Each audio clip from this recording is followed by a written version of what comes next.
কিশোর মুসা রবিনের দুর্দান্ত অভিযান নিয়ে রচিত ৩ গোয়েন্দা, পিশাচকন্যা। ঘড়ির অ্যালার্মের শব্দে চোখ মেলতে বাধ্য হলাম। মনে হলো কয়েক মিনিট আগেই তো ঘুমিয়েছি। রাগ হলো ঘড়িটার ওপরে।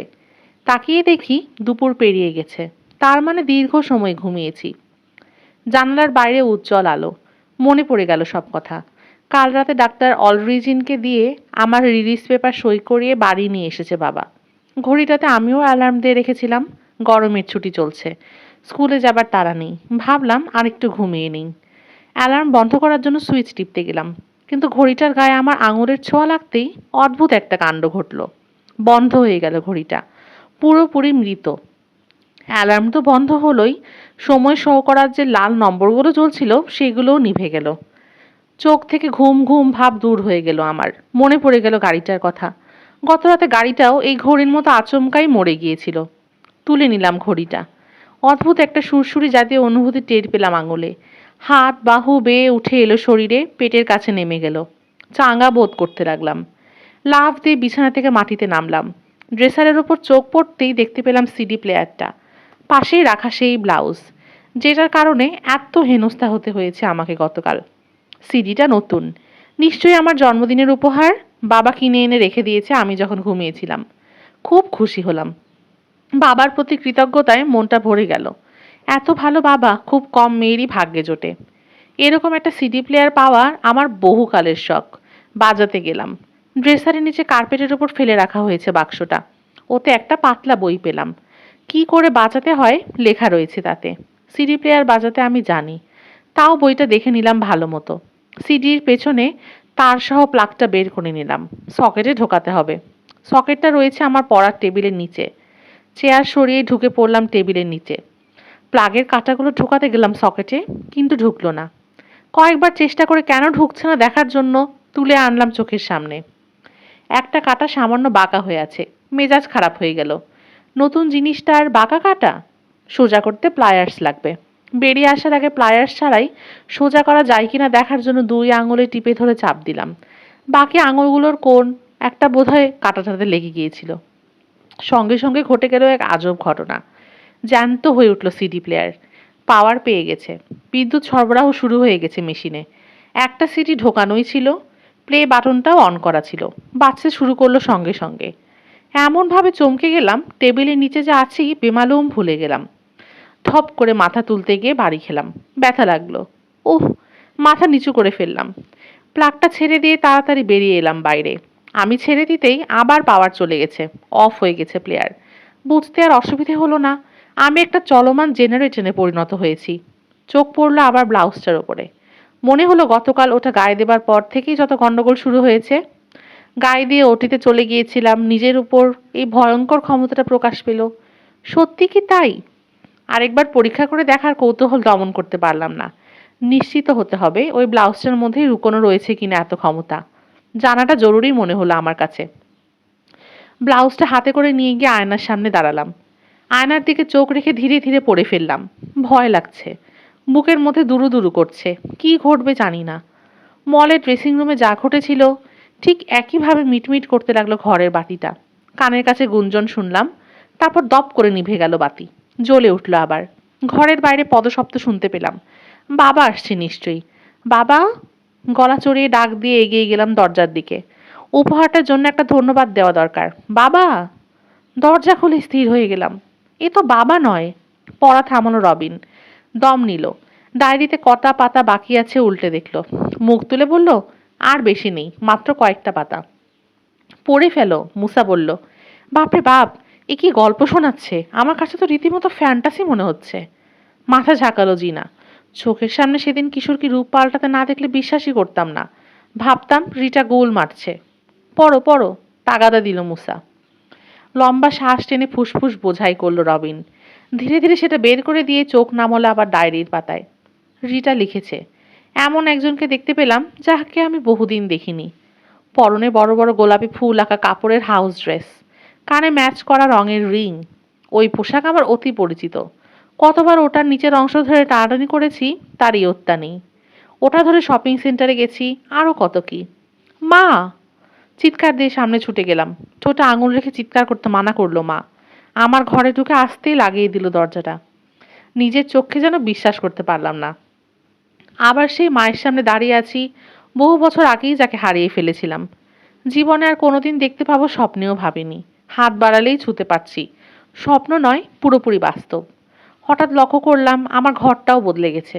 গত গ্রীষ্মে কেনা বাঘের গায়ে ডোরাকাটা রঙের বেডশিটটা আর নেই বিছানায়। তার জায়গায় পাতা রয়েছে জলকুমারী আঁকা চাদর। জানালার পর্দাগুলো রংধনু রঙের। বহু বছর আগে বাবা কিনে এনে দিয়েছিল মাকে। আমার প্রিয় গায়ক গায়িকার পোস্টারগুলো দেওয়াল থেকে উধাও। ওগুলোর জায়গায় টানানো রয়েছে কয়েকটা হাতে আঁকা ছবি। একটা বিশেষ ছবির দিকে চোখ পড়তেই যেন বিশেষ ধাক্কা খেলাম। নতুন টানানো হয়েছে, একটা শপিং সেন্টার থেকে কিনে আনা হয়েছিল এটা। ১৯৮৭ সাল। ১৩ বছর আগে আমার বেডরুমটা যেভাবে সাজানো ছিল সেই দৃশ্য। আমার মাকেও সে সময় যেমন দেখেছিলাম ঠিক তেমনই আছে। তেমনই সুন্দরী, তেমনই হাসি খুশি। ছুটে গিয়ে জড়িয়ে ধরলাম। বহুদিন পর আবার যখন ফিরে পেয়েছি, কোনো মতেই আর ছাড়বো না। আরে ছাড় ছাড়, সে আগের মতো হেসে বলল মা। আমার মাথায় হাত বুলিয়ে দিল। রিটোমণি, কেমন আছিস মা? মায়ের মুখে সেই পুরনো আদুরে ডাক শুনে সহ্য করতে পারলাম না। ফুপিয়ে কেঁদে উঠলাম। মায়ের জন্য যে কি শূন্যতা জমেছিল আমার বুকের মধ্যে, সেটা একমাত্র আমিই জানি। হাজারটা প্রশ্ন খলবলিয়ে উঠে আসছে যেন আমার মুখে। কোনটা বাদ দিয়ে কোনটা করব? জিজ্ঞেস করলাম, আমার কি হয়েছে মা? আমি এখানে এলাম কি করে? আমি প্রোগ্রাম সেট করে রেখেছি, যাতে তুই চলে আসতে পারিস এখানে, মা জবাব দিল। প্রোগ্রাম মানে? তাজ্জব হয়ে গেলাম। আমি কি কোনো ভিসিআর নাকি? হেসে উঠল মা। অনেকটা তাই। ভিসিআর এর সার্কিটে ছোট্ট কম্পিউটার চিপ থাকে, মনে করিয়ে দেয় কখন যন্ত্রটাকে অন করে রেকর্ড শুরু করতে হবে। জানিস তো? মাথা ঝাঁকালাম। মানুষের দেহটাকেও ভিসিআর এর সঙ্গে তুলনা করা যায়। তফাৎটা শুধু তারের মাধ্যমে সংকেত পাঠায় কম্পিউটার চিপ, আর মানুষের মগজ পাঠায় খুব সূক্ষ্ম বৈদ্যুতিক সংকেত স্নায়ুর মাধ্যমে। তার মানে আমি যা করতে পারছি? জিজ্ঞেস করলাম। সব মানুষই তাই করতে পারবে? না, মাথা নাড়ল মা। তা পারবে না। আর সব মানুষের মধ্যে বৈদ্যুতিক সংকেত এতই দুর্বল যে সেটা আছে যে তারা বুঝতেই পারে না। তোর ব্যাপারটা সম্পূর্ণ আলাদা। তুই যে কোনো মেশিনের ব্যাটারি থেকে শক্তি সংগ্রহ করে নিজের ভেতরে সঞ্চয় করতে পারিস। একটা জিনিস লক্ষ্য করেছিস? তোর এবারের জন্মদিন শুরু থেকে তোর ছোঁয়ায় বৈদ্যুতিক যন্ত্রপাতিগুলো কেমন উদ্ভট আচরণ শুরু করেছে? হ্যাঁ, উত্তেজিত হয়ে উঠলাম। আমাদের গাড়িটা আচমকা মাঝ রাস্তায় বন্ধ হয়ে গিয়েছিল। ঘড়িটা গেল ডেড হয়ে। সিডি প্লেয়ার চলল। বাতিগুলোর কাছাকাছি গেলেই মিটমিট শুরু করে। হুম, তার মানে আঁচ করে ফেলেছিস নিজের ভেতরের ক্ষমতার কথা, মা বলল। ওসব যন্ত্র থেকে সমস্ত বিদ্যুৎ শুষে নিয়ে নিজের ভেতরে জমা করে ফেলেছিলি নিজের অজান্তেই। সেই জন্যই ডেড হয়ে গিয়েছিল যন্ত্রগুলো। বলো কি? আমি তাহলে বান মাছের মতো মানুষকে বৈদ্যুতিক শক দিতে পারবো? হাসিতে ঝিলিক দিয়ে উঠল মায়ের চোখ। বান মাছের চেয়ে আরো অনেক বেশি কিছুই পারিস। তবে কাউকে যাতে অহেতুক শক না দিয়ে বসিস, সেই জন্য এটার ব্যবহার শিখতে হবে তোকে। নিয়ন্ত্রণ করা জানতে হবে। তা না হলে কখন যে কাকে খুন করে ফেলবি ঠিক নেই। আমার হাত নিজের হাতে তুলে নিল মা। তবে ভয় নেই। নিয়ন্ত্রণ করা শিখতে সময় লাগবে না। এটা তোর একটা বাড়তি ক্ষমতা। আসল ক্ষমতাটা জাম্পিং। তুই একটা জাম্পার। আমি কি? জাম্পার। আমাদের বাস্তবতাকে নিয়ন্ত্রণ করে যে ইলেকট্রোম্যাগনেটিক ফোর্স নিজের মধ্যে বৈদ্যুতিক শক্তি সঞ্চয় করে তার মধ্যে সুড়ঙ্গ তৈরি করতে ফেলতে পারিস তুই।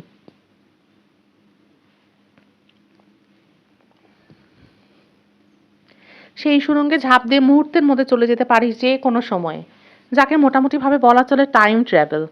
ওভাবে আমাকে এই ১৯৮৭ সালে নিয়ে এসেছো নাকি?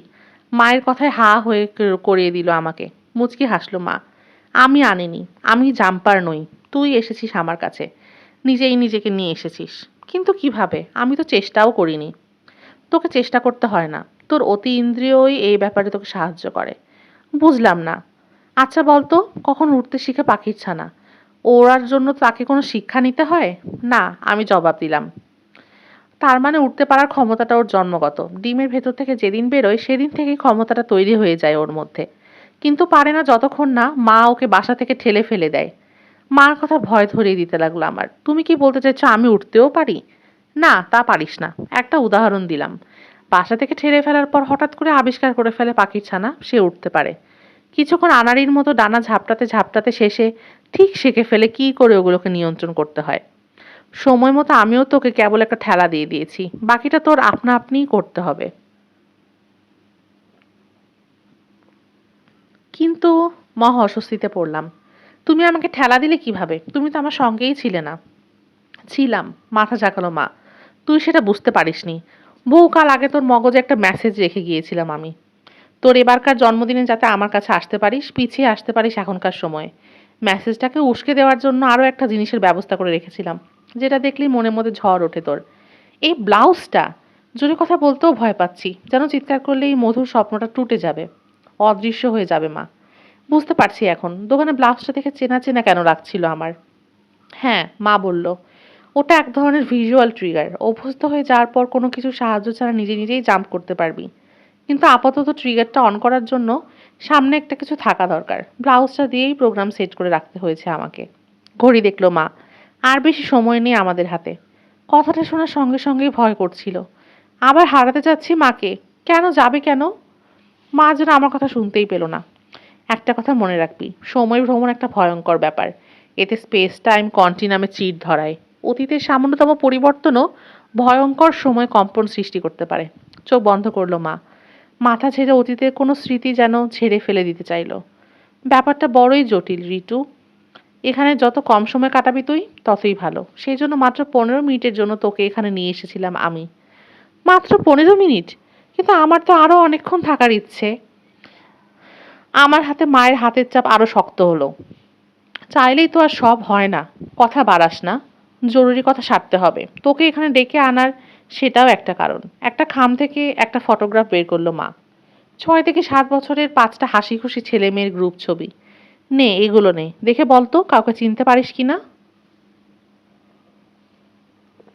ছবিগুলো পরিচিত লাগলো আমার, বিশেষ করে একটা মেয়ের চোখ। মাথা নেড়ে বললাম, চেনা চেনাই লাগছে, তবে চিনতে পারছি না। এদের সবার বয়স এখন তোর সমান হয়ে গেছে। মা বলল, নাম বললে হয়তো চিনবি না, কারণ পরিচয় গোপন রাখার জন্য আসল নামও হয়তো বদলে ফেলতে হয়েছে। ছবিটা হাতে নিয়ে আরো ভালো করে চেহারাগুলো দেখতে লাগলাম। চিনে ফেললাম একজনকে, একটা মেয়ে যার চোখ বেশি পরিচিত লাগছিল। মেয়েটার ছবিতে আঙুল রেখে বললাম, ডানা হিউগ্রি। কিন্তু ও তো কিছুদিন আগে রহস্যময়ভাবে উধাও হয়ে গিয়েছে। ভিনগ্রহবাসীরা ধরে নিয়ে গেছে তাকে। সর্বনাশ! খবরটা শুনে যেন প্রচণ্ড এক ধাক্কা খেলো মা। আমার চোখের দিকে তাকাতে পারলো না। কি মা, কি হয়েছে জানতে চাইলাম।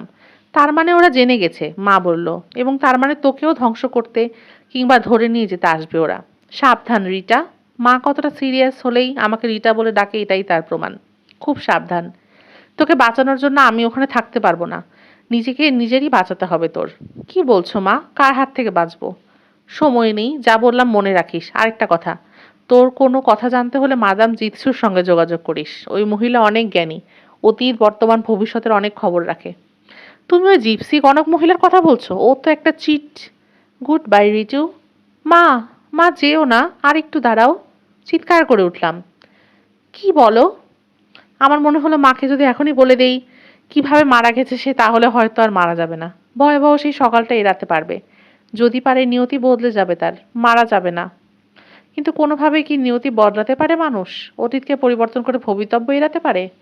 চেষ্টা করে দেখতে দোষ কি? মাকে সাবধান করে দেওয়ার জন্য বললাম, মা শোনো, খুব জরুরি একটা কথা বলি তোমাকে। কি মনি? জুলাইয়ের 5 তারিখে তোমার অফিসে আগুন লাগবে। তাড়াতাড়ি আমার মুখে হাত চাপা দিল মা, কথা বলতে দিল না। না না, আমি শুনতে চাই না। কেঁপে উঠল তার গলা। আমার অনেক কাজ রিটা, আমাকে এক জায়গায় যেতে হবে। আমাকে তোমার সঙ্গে নিয়ে যাও মা, কোকিয়ে উঠলাম। তোমাকে ছাড়া আমার আর একদিন কাটে না। তুমি যেখানেই যাও, সেটা যদি পরকালও হয়, নিয়ে যাও আমাকে। না রিটু, তা হয় না। তোর এখানে অনেক কাজ বাকি। ছবির বাকি ছেলে মেয়েগুলোকে খুঁজে বের করতে হবে তোকে। ডানার মতো ওদেরকেও যদি ধরে নিয়ে গিয়ে থাকে, উদ্ধার করে আনতে হবে। যে অসামান্য ক্ষমতা রয়েছে তোর, প্রয়োজনে সেটা প্রয়োগ করবি। বুদ্ধি করে চললে ওরা যতই শক্তিশালী হোক, তোর কোনো ক্ষতি করতে পারবে না। বেঁচে যেতে পারবি। কিন্তু তোমাকে ছাড়া আমি বাঁচতে চাই না মা। তুমি নেই, আমার দিনগুলো বড় কষ্টে কাটে। কে বলল নেই? হেসে আমাকে জড়িয়ে ধরলো মা। তার কাঁধে মুখ লুকালাম। আমার অনেক কিছু তোর মধ্যে ভরে দিয়েছি। তোর মনের ক্ষমতা প্রয়োগ করবি। নিজের ভেতরের আয়নায় আমাকে নিজের মনের আয়নায় আমাকে তাকাবি, দেখতে পাবি। আমাকে ছেড়ে দিল মা। চোখ মেললাম না। তার পারফিউমের গন্ধ নাকে আসছে আমার, হয়তো শেষবারের জন্য। অবশেষে কেটে গেল ঘোর। চোখ মেলে দেখলাম মা ঘরে নেই। দরজার বাইরে পদশব্দ। ভাবলাম মা চলে যাচ্ছে ওই দিক দিয়ে। দৌড়ে গিয়ে দরজা খুলে বেরোলাম। মা নয়, বাবাকে আসতে দেখলাম। আমাকে উত্তেজিত দেখে জিজ্ঞেস করলো, কি হয়েছে রিটা? আহ, না না, কিছু না। গালে পানি কেন তোর? কেঁদেছিস? না কই, কাঁদিনি তো। কেঁদেছিস নিশ্চয়ই, মার জন্য মন খারাপ লাগছিল। যাই বলে দিই ওকে তোর শরীর ভালো নেই, এখন আর দেখা হবে না। কাকে বাবা? আরে ওই পুলিশ অফিসারটা, জেরিয়াল। এসে বসে আছে, তোর সঙ্গে নাকি কি জরুরি কথা আছে। এই এক বিরক্ত। সেদিনের পর থেকে, অর্থাৎ বোনের মধ্যে এই ঘটনার পর থেকে মাঝে মাঝে এসে আমার সঙ্গে দেখা করে লোকটা। ইনি বিনি একটাই কথা জানতে চাই, কিভাবে ছেলেগুলোকে কাবু করলাম আমি। বাবাকে বললাম, যাও শরীর খারাপই বলে দাও, এখন দেখা করতে পারবো না আমি। শেষ হলো রিটার ডায়েরি। মুখ তুলে তাকালো রবিন। তারপর আর শেষ হবার পরেও দীর্ঘ একটা মুহূর্ত কেউ কোনো কথা বলল না। হঠাৎ ঝটকা দিয়ে দাঁড়ালো জিনা। চলো। কোথায়? অবাক হয়ে তার দিকে তাকালো মুসা। রিটাদের বাড়িতে। এখন? হ্যাঁ, অসুবিধা কি? ডায়েরিটাও ফেরত দেবো, আর কিশোরের ব্যাপারে কি করা যায় সেটাও আলোচনা করব। তার মানে? রবিন বলল, তুমি বিশ্বাস করেছো রিটার কথা? নিজের ডায়েরিতে কেউ মিথ্যা কথা লেখে না। তাছাড়া কত রকমের উদ্ভট ঘটনাই তো পৃথিবীতে ঘটে, তার হিসাব কে রাখে? চোখের সামনে যা যা দেখতে পাই আমরা, সেই সব ছাড়াও আরো বহু কিছু আছে ব্যাখ্যার অতীত, যেগুলো নিয়ে মাথা ঘামাতে গেলে পাগল হয়ে যাওয়া লাগবে। বাপরে, হেসে বলল রবিন। ফোঁস করে একটা নিঃশ্বাস ফেলে বলল, একেবারে কিশোরের মতো লেকচার শুরু করে দিলে। ডায়েরিটা হাতে নিয়ে উঠে দাঁড়ালো সে। চলো যাই। পর্ব 15। বেডরুমের দরজায় টোকা শুনে উঠে গেল রিটা। খুলে দিল। বাবা দাঁড়িয়ে আছে। রিটা, অফিসার ডেরিয়াল তোর সঙ্গে দেখা করতে এসেছে। রান্নাঘরে বসিয়ে রেখে এসেছি, কফি খাচ্ছে। কেন? কি জানে একটা ফর্ম নাকি পূরণ করতে হবে। ওই যে সেদিন বনের মধ্যে গোলমালটা যে করলো, ছেলেগুলোকে নাকি কোর্টে নিয়ে যাচ্ছে। তোর ফর্মটা কোর্টে দাখিল করতে হবে।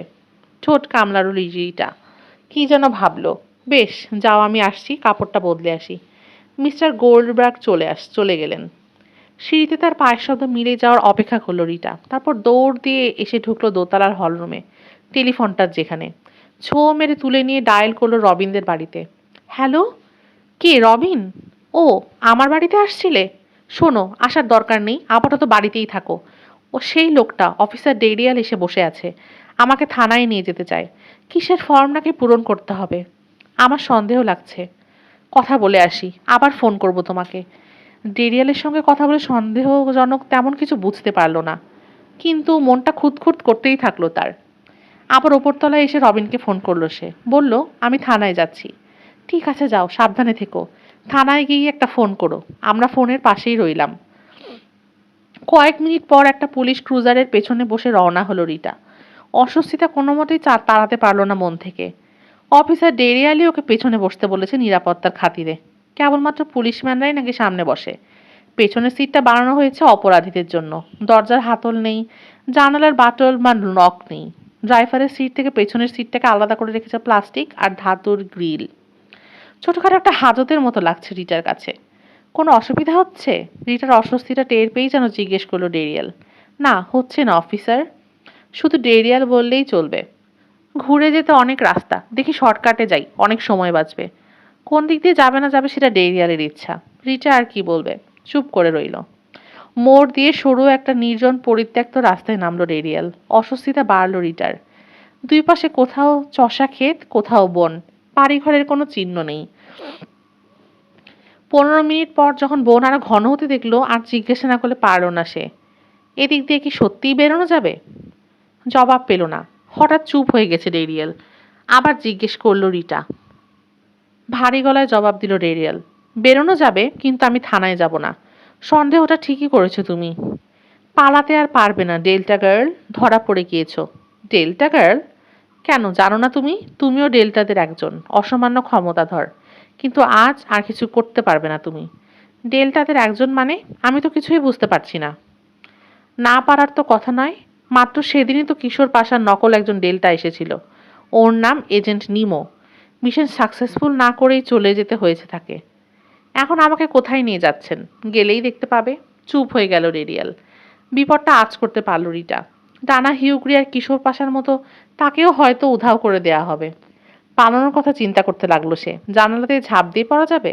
হুম, এটা একটা মিনি হাজত। এখান থেকে বেরোনো অসম্ভব। সেজন্য এইরকম জায়গাতে তাকে বসতে দিয়েছে ডেরিয়াল। হঠাৎ মনে পড়ল ওদের ভলভো গাড়িটার কথা। সে রাতে রাস্তার মাঝে রহস্যজনকভাবে ডেড হয়ে গিয়েছিল। মনে পড়ল মার কথা। মা বলেছে যে অসামান্য ক্ষমতা রয়েছে তোর, প্রয়োজনে সেটা প্রয়োগ করবি। কি ক্ষমতার কথা বলেছে মা? বুঝে গেছে রিটা। ব্যাটারি থেকে শক্তি শুষে নিয়ে নিজের শরীরে স্টোর করতে পারে সে। পরে সেটা ব্যবহার করে শত্রুকে নাস্তানাবুদ করে দিতে পারে। ভলভোর ব্যাটারি থেকে নিজের অজান্তেই শক্তি শুষে নিয়ে সেদিন চার্জ শূন্য করে দিয়েছিল বলেই থেমে গিয়েছিল ইঞ্জিন। সেই শক্তি পরে ব্যবহার করেছে ছেলেগুলোর উপর। হাসি ফুটল রিটার মুখে। চোখ বন্ধ করে ধ্যানের জগতে চলে গেল সে। আশ্চর্য এক শক্তি অনুভব করলো শরীরের মধ্যে। রেডিওটা বাজতে বাজতে হঠাৎ চুপ হয়ে গেল। মাঝপথে আকস্মাৎ বন্ধ হয়ে গেল ইঞ্জিন। মরে গেল যেন গাড়িটা। ঝটকা দিয়ে পিছনে ফিরে তাকালো ডেরিয়েল। গর্জে উঠল, জলদি ইঞ্জিন চালু করো। চিৎকার শুনে চমকে চোখ মেলল রিটা। তাড়াতাড়ি করো। আবার চিৎকার করে উঠল ডেরিয়েল, ব্যাটারি চার্জ ফিরিয়ে দাও। রাগটা কমান, শান্ত কণ্ঠে বলল রিটা। কপালের রগ ছিঁড়ে যাবে তো। তোমাকে জ্যান্ত নিয়ে যাবার আদেশ আছে আমার কাছে, দাঁতে দাঁত চেপে বলল ডেরিয়েল। কিন্তু জখম না করার কথা তো বলেনি। জানালার বাইরে তাকালো রিটা। এখনো বুনো অঞ্চলেই রয়েছে, আর কোনো গাড়ির চিহ্ন চোখে পড়ল না। আপনাকে 3টে শব্দ বলার আছে আমার। কি? ধরতে পারলে ধরুন, বলেই গাড়ির দরজার উপর ঝাঁপিয়ে পড়ল রিটা। ছটছর করে গোলাপি রঙের স্ফুলিঙ্গ বৃষ্টি শুরু হলো যেন। দপ করে জ্বলে উঠল কমলা আগুন। প্রচণ্ড শক্তির কাছে হার মানতে বাধ্য হলো দরজাটা। কবজা লক সব ভেঙে খুলে গিয়ে ছিটকে পড়ল বাইরে। এক লাফে গাড়ি থেকে বেরিয়ে বনের দিকে দৌড় দিল সে। পিছু নিল ডেরিয়াল। রিটার চেয়ে শক্তিশালী সে, দ্রুত গতির। মাথা না খাটালে কয়েক মিনিটের মধ্যেই ধরা পড়ে যাবে, বুঝে গেল রিটা। প্রাণপণে ছুটতে ছুটতে কি করা যায় বুদ্ধি বের করার চেষ্টা করলো। সামনে তারের বেড়া দেখা গেল। সাইনবোর্ডে লেখা খাবার পানি সরবরাহ কেন্দ্র, সর্বসাধারণের প্রবেশ নিষেধ। ওই বেড়া ডিঙানোর আর কোনো ব্যাপারই না তার জন্য। সাইনবোর্ডের নির্দেশ অমান্য করলো সে। কাঠবিড়ালির মতো বেড়া বেয়ে উঠে লাফিয়ে নামলো অন্য পাশে। ফিরে তাকিয়ে দেখলো চোখ দুটো আর স্বাভাবিক মানুষের মতনই ডেরিয়ালের। অদ্ভুত আকৃতি হয়ে গেছে, গোল গোল চাকতি। হীরার দুতির মতো রাগের আগুন বেগোচ্ছে যেন চোখ থেকে। দৌড়ে কোনো লাভ হবে না মেয়ে, পালাতে পারবে না আমার হাত থেকে। জবাব না দিয়ে ঘুরে দাঁড়ালো রিটা। দৌড়ে ঢুকে পড়লো বনের মধ্যে। ডেরিয়ালের বেড়া ডিঙানোর শব্দ কানে এলো। ছুটে আসছে দ্রুত। না, পালানো সম্ভব না। পাল্টা আঘাত হানার জন্য ঘুরে দাঁড়ালো রিটা। একটা বুদ্ধি এসেছে মাথায়। সামান্য ঘুরে কিছুটা সরে গিয়ে ফির চলল বেড়ার দিকে। আবার বেড়া ডিঙিয়ে অন্য পাশে চলে এলো। না, দৌড়ে আর দাঁড়িয়েই রইল। দেখতে পেল ডেরিয়ালকে। ছুটে এসে তাকে দাঁড়িয়ে থাকতে দেখে অবাক হলো ডেরিয়াল। থামলো না। এ পাশে আসার জন্য তরতর করে বেড়া বেয়ে উপরে উঠতে লাগলো। গাড়ির ব্যাটারি থেকে সংগ্রহ করা অবশিষ্ট শক্তিটুকু বেড়ার উপর প্রয়োগ করলো রিটা। মুহূর্তে গোলাপি আলোর ফুলঝুরি শুরু হলো। সেই সঙ্গে আঁকাবাঁকা রঙিন আলো সরু সরু বিদ্যুতের সাপ নাচানাচি করতে শুরু করলো বেড়ার গায়ে। হাই ভোল্টেজের ভয়ানক বৈদ্যুতিক শক হজম করতে পারল না ডেরিয়াল। চিৎকার করে মাটিতে পড়ে গেল। যেভাবে পড়লো সেভাবেই রইল, আর নড়ল না। মরল কি বাঁচলো দেখার সময় নেই রিটার। শত্রুকে কাবু করে আর এক মুহূর্তও দাঁড়ালো না, ছুটতে শুরু করলো। 16 মলে এসে পৌঁছলো যখন সারা গা বেয়ে দরদর করে ঘাম ঝরছে। দৌড়াতে পারছে না। পরিশ্রমে থরথর করে কাঁপছে শরীর। খাবার দরকার না, খিদে তো বোধ করছে না। বুঝলো কি জিনিস দরকার তার। ব্যাটারি। রিচার্জ করতে হবে দেহটাকে। ব্যাটারি শূন্য হয়ে গেছে একেবারে। পথে একটা বুথ থেকে রবিনদের মলে আসতে ফোন করে দিয়েছে। এখানে লোকের ভিড়ের মধ্যে ডেরিয়াল বা তার দলের লোকেরা এসে আঘাত হানতে সাহস করবে না। নিরাপদে কথা বলা যাবে। টলতে টলতে মলে ঢোকার গেটের দিকে এগোলো রিটা। দিগন্ত রেখার দিকে ঝুঁকে পড়েছে সূর্য। পার্কিং লটে বিরাট লম্বা ছায়া পড়েছে রিটার।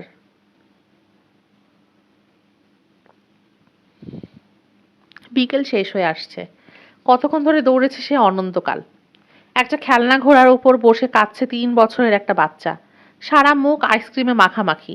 আরও আইসক্রিমের জন্য কাঁদছে বোধ হয়। ওকে ঘোড়ায় বসিয়ে নিশ্চয়ই কোনো কিছু কিনতে গেছে মা। রিটার দিকে তাকিয়ে চুপ হয়ে গেল বাচ্চাটা। কারণ বুঝতে সময় লাগলো না রিটার। খাড়া খাড়া হয়ে গেছে চুল, কাপড় ছেঁড়া, কাদায় মাখামাখি সারা গা। হরর ছবির ভূত। নিশ্চয়ই বাচ্চাটা তাকে ভূতই মনে করেছে। কেয়ার করলো না রিটা। মলের দিকে এগোলো, কিন্তু পা তুলতেই পারছে না। খেলনা ঘোড়ার কয়েন বাক্সটায় হেলান দিয়ে দাঁড়ালো। মুহূর্তেই শক্তি ছড়িয়ে পড়তে লাগলো শরীরে। ছলকিয়ে উঠল রক্তস্রোত। চুলগুলো স্বাভাবিক হয়ে এলো। কয়েকবার জোরে জোরে ঝাঁকি দিয়ে আচমকা থেমে গেল ঘোড়াটা। ডেড। মেশিনের ব্যাটারি আবার রিচার্জ না করলে আর চলবে না। ঘোড়া থামতে আবার চিৎকার করে কেঁদে উঠল বাচ্চাটা। হাঁটতে শুরু করলো রিটা। মলে ঢুকলো।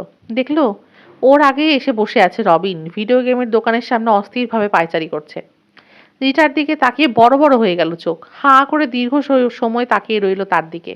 তারপর এগিয়ে এলো। জিনা আর মুসা কোথায়? জানতে চাইল রিটা। দোকানের ভেতর। গেমস খেলছে? না, সবাই একসঙ্গে আসেনি নিরাপত্তার জন্য। কে কোনখান থেকে নজর রেখেছে বলা মুশকিল। বুঝতে পারছি শত্রুর চোখ রয়েছে আমাদের ওপর, তাই ছড়িয়ে ছিটিয়ে রয়েছি। আমি তোমারই অপেক্ষায় ছিলাম। রিটার ওপর চোখ বোলালো রবিন। কিন্তু তোমার অবস্থা তো শোচনীয়। কি হয়েছিল? আগে বাথরুম থেকে আসি। লোকে কিভাবে তাকাচ্ছে দেখছো না? কাদামাটিগুলো ধুয়ে আসি। দাঁড়াও, আমরাও আসি তোমার সঙ্গে। জিনা আর মুসাকে ডাকতে ভেতরে ঢুকে গেল রবিন। ওরা তিনজন বেরিয়ে আসার পরপরই একটা অদ্ভুত ঘটনা ঘটল। মিটমিট করে উঠল মলের সমস্ত আলো। খাইছে! অবাক হয়ে রিটার দিকে তাকালো মুছা। কি তুমি করেছো? নীরবে মাথা নাড়ল রিটা। সেও অবাক। একসঙ্গে নিভে গেল সমস্ত আলো। যেভাবে নিভল তাতে মনে হয় মেইন লাইন জ্বলে গেছে। কোনো খারাপ কিছু হয়েছে। সেটা বের করে সারিয়ে সুরিয়ে আবার আলো জ্বলতে প্রচুর সময় লাগবে। বাইরে সূর্যও ডুবতে বসেছে। গোলাপি কমলা আলোর খেলা স্নান করে দিয়ে দ্রুত এগিয়ে যাচ্ছে নীলচে ধূসর গোধূলি। বাড়ি নিভিয়ে যাওয়ায় মল জুড়ে শুরু হলো চিৎকার চেঁচামেচি। লুটপাটের ভয়ে তাড়াতাড়ি শাটার নামিয়ে দিতে শুরু করলো দোকানদাররা। করিডোরে ছোটাছুটি করছে লোকে। হলে উদ্বিগ্ন ক্রেতার ভিড়। কি হয়েছে জানতে চাইছে সবাই। কালো পোশাক পরা চারজন গার্ডের আবির্ভাব ঘটলো এমন সময়। কালো সানগ্লাস, কালো শার্ট, কালো প্যান্ট, কালো বেসবল ক্যাপ নিয়ে অন্ধকারে চমৎকারভাবে মিশে যাওয়ার সুযোগ হলো ওদের। হাতে টর্চ আছে চারজনেরই। এদিকে আসুন প্লিজ। টর্চের আলো নেড়ে উত্তেজিত ক্রেতাদের পথ দেখালো তারা। ঘাবড়াবেন না, আসুন। দ্রুত সাড়া দিল লোকে। পথ দেখিয়ে সবাইকে গেটের দিকে নিয়ে চলল গার্ডেরা। শাড়ির পেছনে রইল চার গোয়েন্দা। গার্ডগুলোকে সন্দেহ হচ্ছে আমার। নিচু স্বরে বলল রবিন। দেখেছো কেমন টর্চের আলো ফেলছে সবার মুখে? কাউকে খুঁজছে ওরা। আমাদের খুঁজছে। রিটার কণ্ঠে শঙ্কা। তাই তো, জিনা বলল। দেখো, চোখ থেকে সানগ্লাস খুলছে না ওরা। তার মানে চোখ দেখলেই চমকে যাবে লোকে। বনের মধ্যে সে রাতে নকল কিশোরের চোখ কিরকম ছিল মনে আছে? ঠিক, মুসাও একমত। অন্ধকারে সানগ্লাস পরে আছে কেন তাহলে? তার মানে ওদের চোখে চোখ পড়া চলবে না। উদ্বিগ্ন শোনালো রবিনের কণ্ঠ। পালাতে হবে, সরে যেতে হবে কোনো দিকে। কিন্তু ভেতরে তো অন্ধকার, রিটা বলল। দেখতে পাবো না কিছু। তাছাড়া আর গার্ড থাকতে পারে। ব্লাউজ চুরি করেছি ভেবে আমাকে সেদিন যারা ধরে নিয়ে গিয়েছিল তাদের কেউ থাকলে মহা মুশকিলে ফেলে দেবে। তাহলে চিন্তায় পড়ে গেল রবিন। যা করার তাড়াতাড়ি করতে হবে। দ্রুত বেরিয়ে যাচ্ছে সামনের লোকগুলো। ছোট হয়ে আসছে সারি। হঠাৎ একটা গার্ড আলো ফেললো ওদের দিকে। দীর্ঘ একটা সময় স্থির হয়ে রইল আলোটা। সঙ্গীদের কিছু একটা বলল বোধহয় লোকটা। একসঙ্গে চারটে আলো এসে পড়লো ওদের মুখে। আর কোনো উপায় নেই। চিৎকার করে উঠল রবিন। পালাও! সতেরো। গেট ছেড়ে দৌড় দিল চার গার্ড। তাড়া করলো ওদের। ছুটতে ছুটতে রিটা বলল, ছোটাছুটি করে লাভ হবে না, পালাতে পারবো না। ওদের ক্ষমতা অসীম। আমরা আছি জেনে গেছে। না ধরে আর ছাড়বে না। মলের মেইন গেট লাগানোর শব্দ শোনা গেল। ওই যে, মুসা বলল। গেট লাগিয়ে দিচ্ছে। খাঁচার মধ্যে আটকে ফেলে ধরবে আমাদের। ছুটতে থাকো, রবিন বলল। থেমো না। কিন্তু এভাবে দৌড়ে তো কিছু হবে না, জিনা বলল। একটা বুদ্ধি বের করা দরকার আমাদের। সামনে একটা বড় দরজা। ওটার অন্য পাশে আসার সঙ্গে সঙ্গে ঘুরে দাঁড়ালো রিটা। খেলনা ঘোড়াটার ব্যাটারি থেকে যতটুকু শক্তি সঞ্চয় করেছিল সেটা ব্যবহার করে লাগিয়ে দিল ইলেকট্রনিক দরজাটা। গার্ড আর ওদের মাঝে ভারী একটা প্রতিবন্ধকতা তৈরি হলো। বন্ধুদের দিকে ফিরে তাকালো রিটা। এটা দিয়ে ঠেকানো যাবে না ওদের। 2 মিনিট, বড়জোর 3 মিনিট। মাঝে মাঝেই মডেলে কেনাকাটা করতে আসে জিনা। তার দিকে তাকালো রবিন। জিনা, পেছন দিকে বেরোনোর দরজা টরজা আছে, বলতে পারবে? এ তলায়? হুম, জবাব দিল জিনা। এসকেলেটরটা রয়েছে মেইন গেটের দিকে। না, ওদিকে যাওয়া যাবে না, রিস্কি হয়ে যাবে। রিটাও বহুবার এসেছে এই মলে। জিনার চেয়ে কম জানে না, বরং বেশিই জানে। কোথায় কোথায় কি আছে মনে করার চেষ্টা করলো। পেছন দিয়ে বেরোনোর পথ নেই, তবে একটা বিকল্প আছে। প্রায় চেঁচিয়ে চিৎকার করে উঠল সে। শু এলিভেটর। কি? অনেকে বুঝতে পারল না মুসা। অনেকটা ডাম ওয়েটারের মতো কাজ করে, জবাব দিল রিটা। জুতো বয়ে আনে। শুধু কিছু জুতো বওয়ানোর জন্য একটা এলিভেটর বানিয়ে ফেলেছে ওরা? অবাক না হয়ে পারল না রবিন। হ্যাঁ, বানিয়েছে। তবে কিছু জুতো নয়, অনেক। রিটা বলল। যে জুতোটা তোমার পছন্দ হবে জানাবে সেলসম্যানকে। মিনিটের মধ্যে মিনি এলিভেটরে করে এসে হাজির হবে তোমার জুতো। ভালো বুদ্ধি করেছে, প্রশংসা করলো রবিন। জুতো কিনতে আসিনি আমরা, মনে করে দিল মুসা। কাজে এলিভেটরের প্রশংসা না করে ওটা দিয়ে কি কাজ করা যাবে সেটা চিন্তা করলেই ভালো হয়। রিটার কথা বুঝে গেছে রবিন। তুড়ি বাজিয়ে বলল, ঠিক রিটা, একদম ঠিক, তোমার বুদ্ধি আছে। না, নেতৃত্ব পেলেই এরা সবাই কিশোর পাশা হয়ে যায়, তিক্ত কণ্ঠে বলল মুসা। দুর্বোধ্য কথাবার্তা, মূল্যবান সময় নষ্ট না করেই বলে ফেলো। কি বলতে চাও? বুঝতে পারছো না? জুতা বই আনে তার মানে ওটার সার্বক্ষণের অবস্থান ঠিক করা হয়েছে স্টোরের মধ্যে। যে তলায় স্টোর আছে সেই তলায় রাখা হয় ওটা। রিটাকে জিজ্ঞেস করলো রবিন। রিটা, আমাদের ভার বয়ে আনতে পারবে ওটা? জিনাও দেখেছে এলিভেটরটা, জুতো বয়ে আনার জিনিস, মানুষের ভার বইতে পারবে না। তবে ওটা খুলে নিয়ে শ্যাফেটটা ব্যবহার করতে পারবো আমরা। জলদি এসো, ছোটার গতি বাড়িয়ে দিল রবিন। এলিভেটরটা খুঁজে পাওয়া কঠিন হলো না। ছোট বাক্স মতো কাঠটা খোলার চেষ্টা করে দেখলো সে, খুলল না। অতটা সহজ হবে না খোলা। সবাই মিলে চেষ্টা করতে লাগলো, অবশেষে খুলল। খুলে ওটা নামিয়ে রাখলো ওরা। এমন সময় বিকট শব্দ হলো পেছনে, কোনো একটা ভেঙে পড়েছে। ফুটখানেক পুরনো 15 ফুট উঁচু ভারী দরজাটাই হবে। গেল, লাখ লাখ ডলারের দরজাটা। মুসা বলল। ভাঙলো কি করে? জিনা বলল। ওরা তো মানুষ নয়, আগেই বলেছি, রিটা বলল। ওদের ক্ষমতা অসীম। সামনের এলিভেটরের শ্যাফটটার দিকে তাকালো সবাই। চৌকোনা লম্বা একটা গর্ত, চওড়া খুব একটা বেশি না, তবে একেবারে একজন একজন করে ঢুকতে পারবে। গার্ডদের ছুটন্ত পায়ের শব্দ কানে এলো। আগে আমি যাচ্ছি, মুসা বলল। দেখি নিরাপদ কিনা। কে আগে যাবে সেটা নিয়ে তর্ক করার সময় নেই। নিচে নেমে আমাদের জন্য অপেক্ষা করো না, রবিন বলল। দৌড়াতে শুরু করবে। ভাগাভাগি হয়ে যাবে, এক একজন এক এক দিকে চলে যাওয়াটাই ভালো, সবাইকে একসঙ্গে ধরা পড়তে হবে না হলে। আইডিয়াটা খারাপ লাগলো না রিটার, কিন্তু অন্ধকারে একা হয়ে যাওয়ার কথাটা ভাবতেও ভালো লাগলো না। শ্যাফট বেয়ে নেমে চলেছে রিটা। দুই হাতের তালু দুই দেওয়ালে এমন শক্ত করে চেপে রেখেছে যাতে পড়ে না যায়। কোনো কারণে হাতের চাপ ঢিল হলেই 20 ফুট নিচে কংক্রিটের মেঝেতে গিয়ে পড়বে। স্টোর রুমে নেমে এলো সে। সবাই ওর আগে নেমে গেছে। ওপরে প্রচণ্ড শব্দ। ভাঙচুর শুরু করেছে গার্ডরা। শ্যাফটটা ওদের নজরে পড়তে দেরি হবে না, পড়লেই বুঝে যাবে সব। রবিন, অন্ধকারে ফিসফিস করে ডাকলো রিটা। মুসা, জিনা। জবাব নেই। পরিকল্পনা অনুযায়ী যার যার পথে চলে গেছে ওরা নিশ্চয়ই। ভারী দম নিল রিটা, কম্পিত নিঃশ্বাস। হাঁটতে হাঁটতে এগোতে শুরু করলো সে। হাত লাগছে জুতোর শাড়ি, অবশ্যই একটা ধাতব স্পর্শ পেল। দরজা আস্তে করে ঠেলে খুলে বেরিয়ে এলো। নিচতলাটা উপরের চেয়ে অনেক বেশি অন্ধকার মনে হয়, তবে এতবার এসেছে এই জায়গায় মুখস্থ হয়ে গেছে। অনুমানের ওপর নির্ভর করে এগোতে পারল তাই। কিন্তু যাবে কোথায়? যেখানেই যাক সে জানে লোকগুলো তাকে খুঁজে বের করে ফেলবে। ভেতরে খুঁজছে চারজন, মেইন গেটের কাছেও নিশ্চয়ই আরো অনেকে অপেক্ষা করে আছে।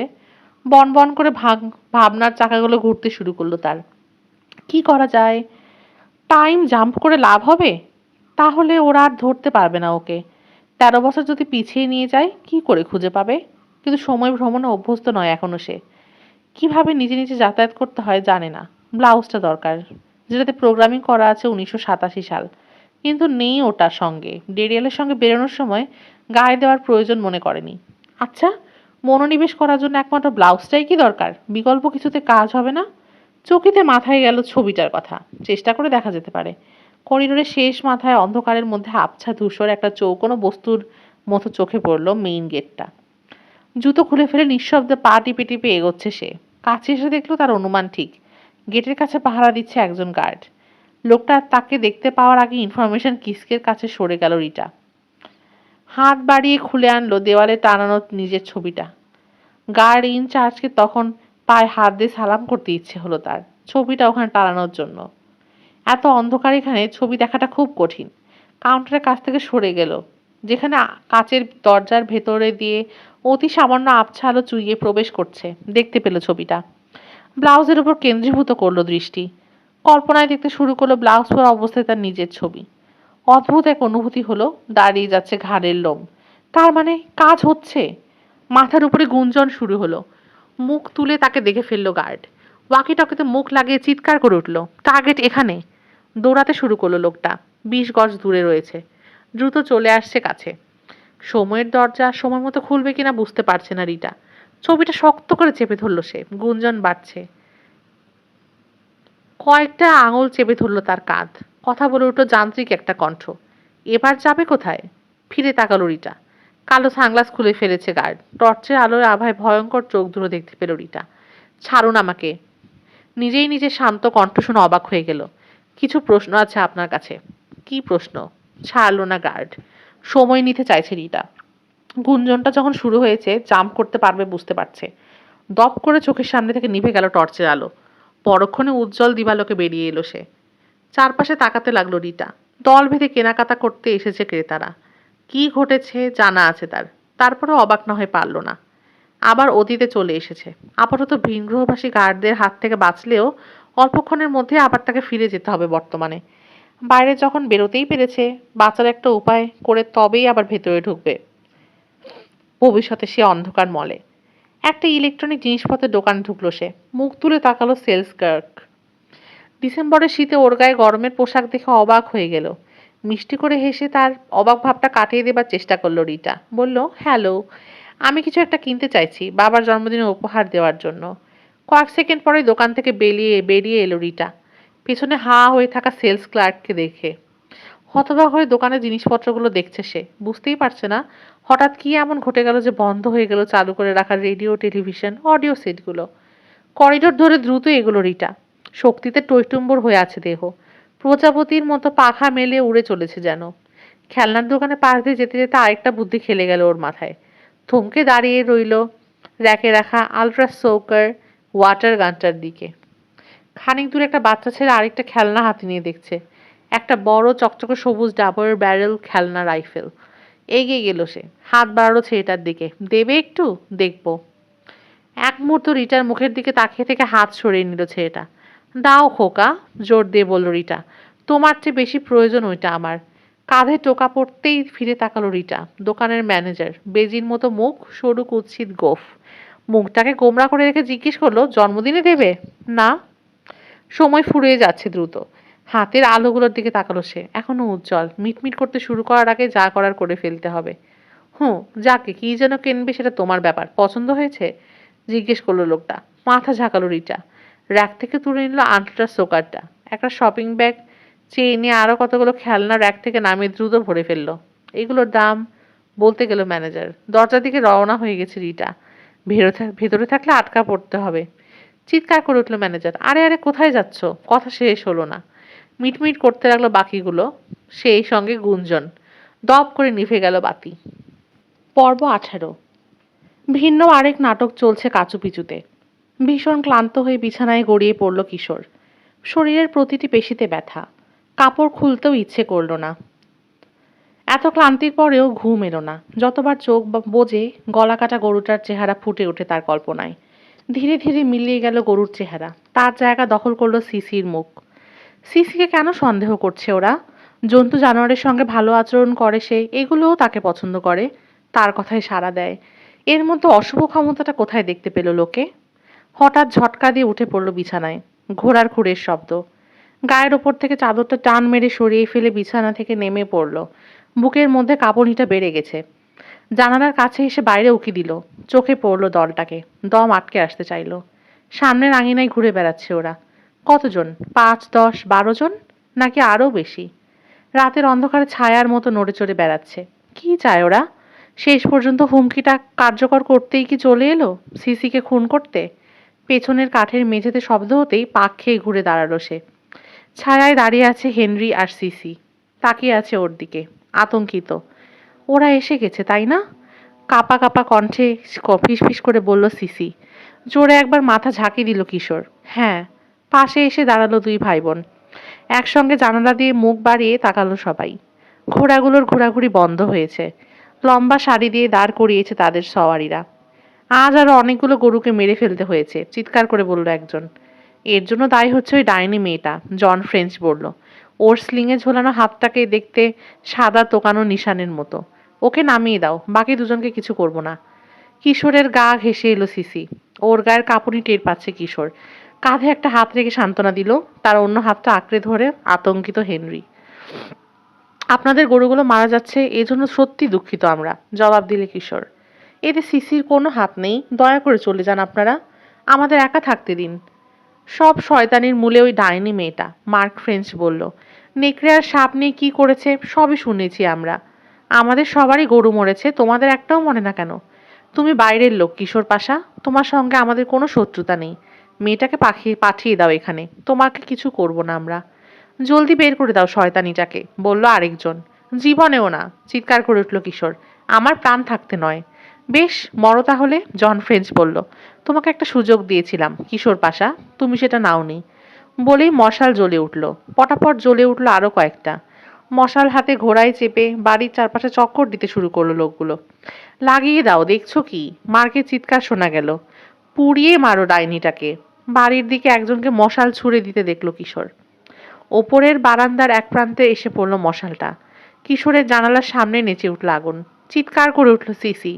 জলদি, বলল কিশোর, বাড়ি থেকে বেরিয়ে যেতে হবে আমাদের। জানালার কাছ থেকে ঠেলা দিয়ে সিসিকে সরিয়ে দিল সে। হেনরিকে পিঠে তুলে নিয়ে সিসি পিছু পিছু এসে ঢুকলো হলওয়েতে। ঝনঝন করে কাঁচ ভাঙছে। জানালা দিয়ে ভেতরের ঘরের মশাল ছুঁড়ে মারছে লোকগুলো। গুলির শব্দ হলো। সিঁড়ি দিয়ে ধোঁয়া উঠে আসছে কুণ্ডলি পাকিয়ে। থমকে দাঁড়ালো সিসি। পেছন থেকে তাকে ঠেলা দিল কিশোর। থামলে কেন? আর কোনো পথ নেই। এলোমেলো পায়ে সিঁড়ি দিয়ে নামতে শুরু করলো সিসি। হোঁচট খেয়ে পড়ে যাচ্ছিল, তাকে ধরে ফেললো কিশোর। কিশোরের গলা পেঁচিয়ে ধরে পিঠের উপর ঝুলে আছে হেনরি। বাতাসের জন্য আকুলি বিকুলি করছে কিশোরের ফুসফুস। ধোঁয়া ঢুকে গেছে, চোখ জ্বালা করছে। কালো ধোঁয়ার মধ্য দিয়ে কাশতে কাশতে নেমে চলল সিঁড়ি দিয়ে। এলোমেলো পা ফেলছে সেও। হেনরির হাতটা ঢিলা করার চেষ্টা করলো, বরং শক্ত হলো সেটা আরো। ধোঁয়া থেকে বাঁচার জন্য মুখ চেপে ধরল কিশোরের কাঁধে। সমানে কাশছে। মরতেই হবে বোধহয় আজ, ভাবছে কিশোর। কিন্তু এত সহজে হাল ছেড়ে দেওয়ার পাত্র সে নয়। পৌঁছে গেল নিচতলায়। ঘুরছে, পাক খাচ্ছে আগুনের শিখা। ধারালো নখর বের করে থাবা মারছে যেন কাঠের দেয়ালের গায়ে। মাথার মধ্যে দপদপ করছে কিশোরের। ভয়াবহ উত্তাপ ওকে ঘিরে চক্কর দিচ্ছে। বাঁচতে হলে এখনই বেরিয়ে যেতে হবে। ধোঁয়ার ভেতর দিয়ে গলা বাড়িয়ে তাকাতে লাগলো সে। কোন দিকে যাবে? চারপাশ থেকে ঘিরে ফেলেছে আগুন। সামনের দিকে যাও, চিৎকার করে উঠল আচমকা। সামনের ঘরটা দিয়ে বেরোতে হবে। পায়ের কাছে লকলক করছে আগুনের শিখা। পরোয়া করলো না সে। সোজা দৌড় দিয়ে হলওয়ে ধরে সামনের বারান্দার দিকে। দেয়াল থেকে লাফ দিয়ে সামনে এসে পড়েছে আগুন। ওগুলোর চারপাশে নাচানাচি করে বাঁচবার চেষ্টা করতে লাগলো কিশোর। মুখের চামড়া ঝলসে যাচ্ছে। ঝাঁঝালো ধোঁয়া চোখ পোড়াচ্ছে। ছেলে মেয়ে দুটোকে বের বের করে নিয়ে যেতেই হবে। বারবার নিজেকে বলছে সে, ওদের বাঁচাতেই হবে। দাঁড়িয়ে আছে সিসি। তাকিয়ে আছে আগুনের দিকে। দিনের আলোর মতো আলোকিত হয়ে গেছে ঘর। গাল বেয়ে নামছে পানি। কেঁদে ফেললো। বেরোনোর কোনো পথ নেই কিশোর ভাই। বুকের মধ্যে হাতুড়ি পেটাচ্ছে কিশোরের হৃৎপিণ্ড। পাগলের মতো চারপাশে তাকাচ্ছে সে। পিছিয়ে যাওয়ার পথ রুদ্ধ করে দিয়েছে আগুনের চাদর। সামনের দরজায় লাফালাফি করছে ছোট ছোট শিখা। মর্মর শব্দ হলো। ছাদের কড়িকাঠ ভাঙতে শুরু করেছে। বাড়িটাকে আগুনের পুরোপুরি গ্রাস করে ফেলতে আর বেশি দেরি নেই। যে কোনো মুহূর্তে তাসের ঘরের মতো ধসে পড়বে। চিড়ে চ্যাপ্টা করবে ওদের। তারপর পুড়িয়ে ছাই করবে। হেনরিকে পিঠ থেকে বুকের উপর নিয়ে এলো কিশোর। সিসিকে বলল, শক্ত করে আমার শার্ট চেপে ধরো, ওই দরজাটা দিয়েই বেরোবো। দুই হাতে কিশোরের শার্ট খামচে ধরল সিসি। ফোপানি থামাতে পারছে না। হেনরিকে চেপে ধরে দরজার দিকে দৌড় দিল কিশোর। কাঁধের একপাশ দিয়ে প্রচণ্ড ধাক্কা মারতে পুড়তে থাকা কাঠ। ছুটে গেল কবজা। বাইরে হুমড়ি খেয়ে পড়তে পড়তে সামনে নিল। হেনরিকে ছাড়েনি। ওকে চত্বরে নামিয়ে দিয়ে ফিরে তাকালো সিসির অবস্থা দেখার জন্য। সেই মুহূর্তে শার্ট থেকে সিসির হাত ছুটে গেছে। বাইরে বেরিয়ে এসেছে সে। স্বস্তির নিঃশ্বাস ফেলতে গিয়েও পারল না কিশোর। বিপদ এখনো কাটেনি। ঘোড়ার পিঠে চেপে ওদের তিনজনকে ঘিরে চক্কর দিতে শুরু করলো লোকগুলো। ভেতরে থাকলেই ভালো হতো, ভয়ঙ্কর গলায় বলল মার্ক। তাড়াতাড়ি মরে যেতে। এখন মরবে ধীরে। কাপুরুষের দল, চিৎকার করে উঠল কিশোর। আমরা কোনো অন্যায় করিনি, সিসি নির্দোষ। ঘিরে ফেরা চক্রটা ছোট করে আনতে লাগলো লোকগুলো। ঘোড়ার গরম নিঃশ্বাস পড়তে লাগলো কিশোরের মুখে। কাঁধে কাঁধ, গলায় গলা ঠেকিয়ে দাঁড়িয়েছে ওগুলো। ঘামের গন্ধ পাচ্ছে কিশোর। পশুগুলোর নিঃশ্বাসে দুর্গন্ধ এসে লাগছে নাকে। পালানোর পথ নেই। ঘোড়ার পায়ে ফাঁক দিয়ে দৌড়াতে গেলে মাটিতে ফেলে খুঁট দিয়ে মারিয়ে তিলে তিলে শেষ করা হবে ওদের। খসখসে কি যেন গলায় লাগতে লাগলো কিশোরের।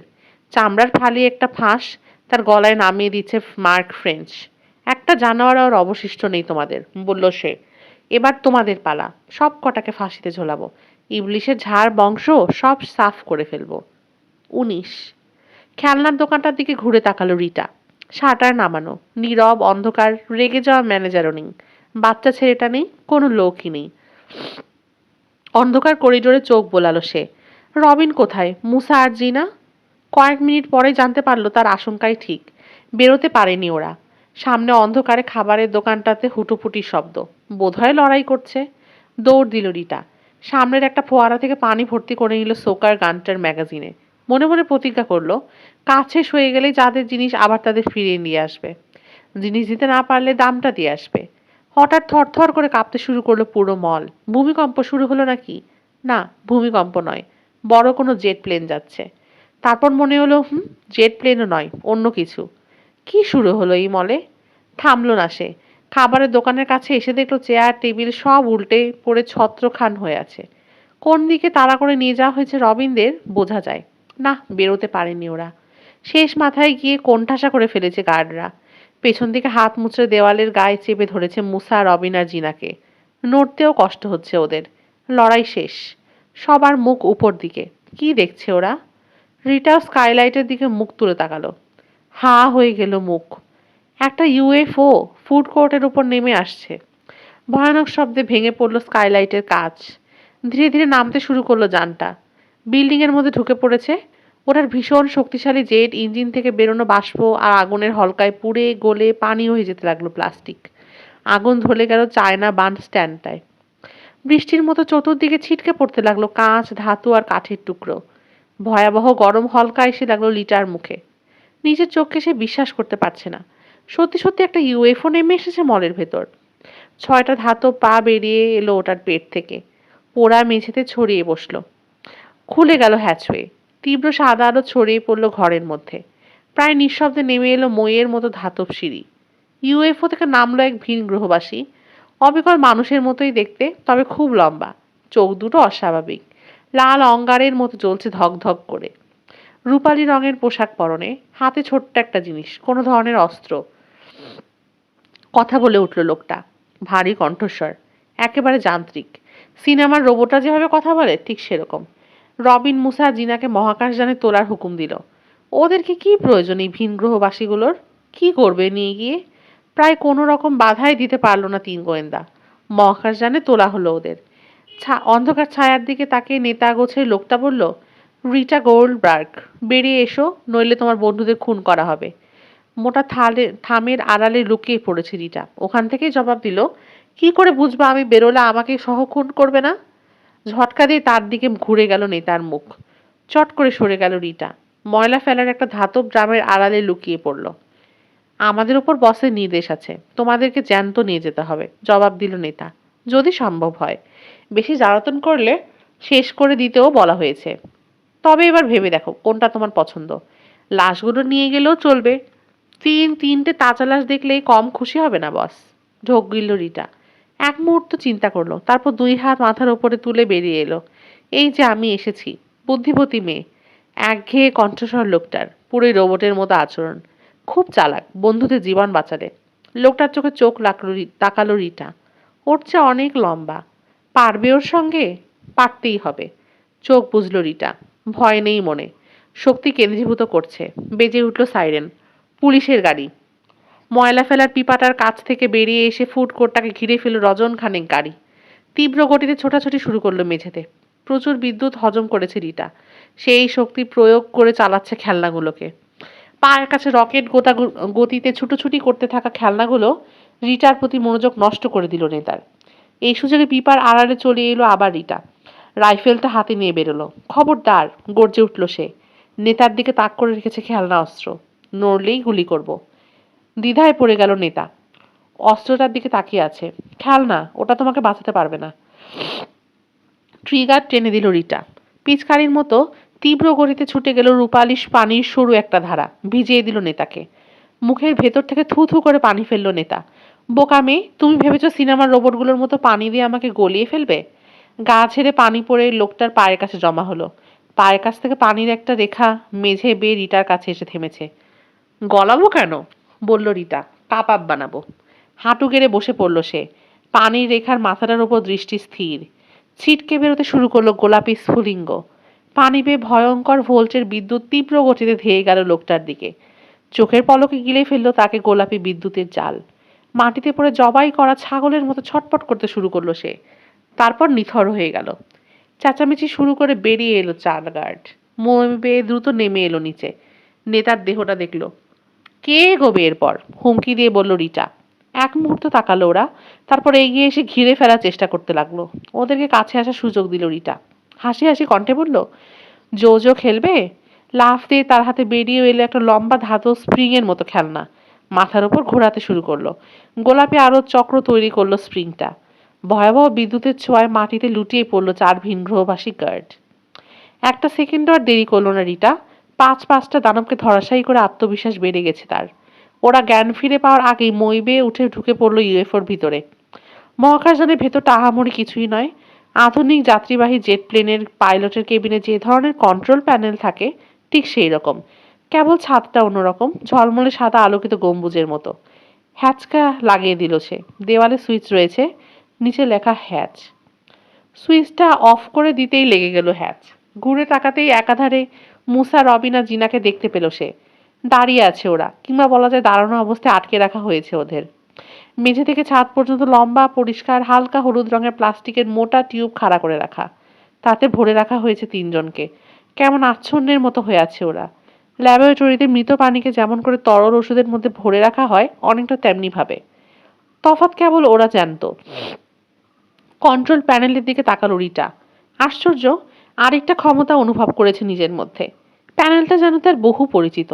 কোন সুইচ টিপলে কি হবে প্রায় সবটাই তার জানা। একটা চারকোনা বোতাম টিপে দিতেই নিঃশব্দে ওপর উঠে গেল টিউবগুলো। যেন ঘুম থেকে জেগে ওঠে মেঝের উপর দিয়ে তার দিকে হেঁটে এলো মুসা, রবিন আর জিনা।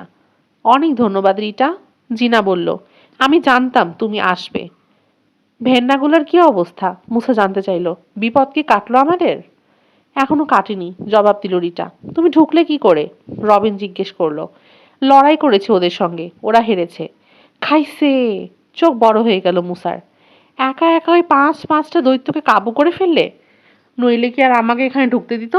তোমাদের মতো ধরে নিয়ে আসতো। এতক্ষণে আমিও বন্দি হয়ে যেতাম যে কোনো একটা টিউবে। কথা পরেও বলা যাবে, তাগাদা দিল জিনা। এখান থেকে পালানো দরকার। গর্তটার কাছে এসে দাঁড়ালো সবাই। সুইচটা অন করে দিল রিটা। সরে গেল হ্যাচের ভারী ঢাকনাটা। নিচে দাঁড়িয়ে আছে ভয়ানক রেগে যাওয়া 5 জন ভিনগ্রহবাসী। হ্যাচ লাগানোর জন্য তাড়াতাড়ি আবার সুইচ টিপল রিটা। আমি তো ভেবেছিলাম শয়তানগুলোকে মেরেই ফেলেছে বুঝি, ঢাকনাটাতে খাপে খাপ বসাতে বসাতে বলল মুসা। তার মানে বেহুশ হয়ে গিয়েছিল, রিটা বলল। বেশ, কোনোভাবে তাহলে ওদের মনে করিয়ে দাও, শয়তানি করতে গেলে আবার বেহুশ করা হবে। ধুরুম ধুরুম করে বাড়ি পড়তে শুরু করলো মহাকাশযানের পেটে। হাতুড়ি দিয়ে বাড়ি মারছে মনে হচ্ছে। ধাতুর পাত ভেঙে ঢোকার চেষ্টা করছে ভিনগ্রহবাসীরা। সেই রাতে গাড়ির মধ্যে বসে থাকার কথা মনে পড়ল রিটার। গুন্ডা ছেলেগুলো এসে গাড়িটাকে এরকম পেটাচ্ছিল।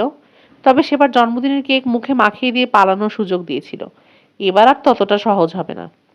এই স্পেসশিপটা আমাদের চেয়ে অনেক বেশি ভালো চেনে ওরা, রবিন বলল। আমরা কিছু না করে হাত গুটিয়ে বসে থাকলে ঠিকই ঢুকে পড়বে। কি করব আমরা? রিটার প্রশ্ন। এটা নিয়ে উড়ে গেলে চলে গেলেই তো হয়, সহজ জবাব দিল মুসা। তা তো বটেই। পছন্দ হলো না জিনার। উড়ে চলে যাক ভিনগ্রহে, শত্রুর দেশে, তারপর ফিরবো কি করে? যেতে পারলে ফিরতেও পারবো। কন্ট্রোল প্যানেলে বসে পড়ল মুসা। যা হবার হবে সে পরে দেখা যাবে। আপাতত পালাই তো। তা বটে, মুসার সঙ্গে একমত হলো রবিন। বাঁচতে হলে যত তাড়াতাড়ি সম্ভব এই ফুড কোর্টটা থেকে বেরিয়ে যাওয়া দরকার। কোনো মতে যদি ঢুকতে পারে ওরা, দ্বিতীয়বার আর ঠেকাতে পারবো না। স্রেফ খুন করে ফেলবে। বেশ।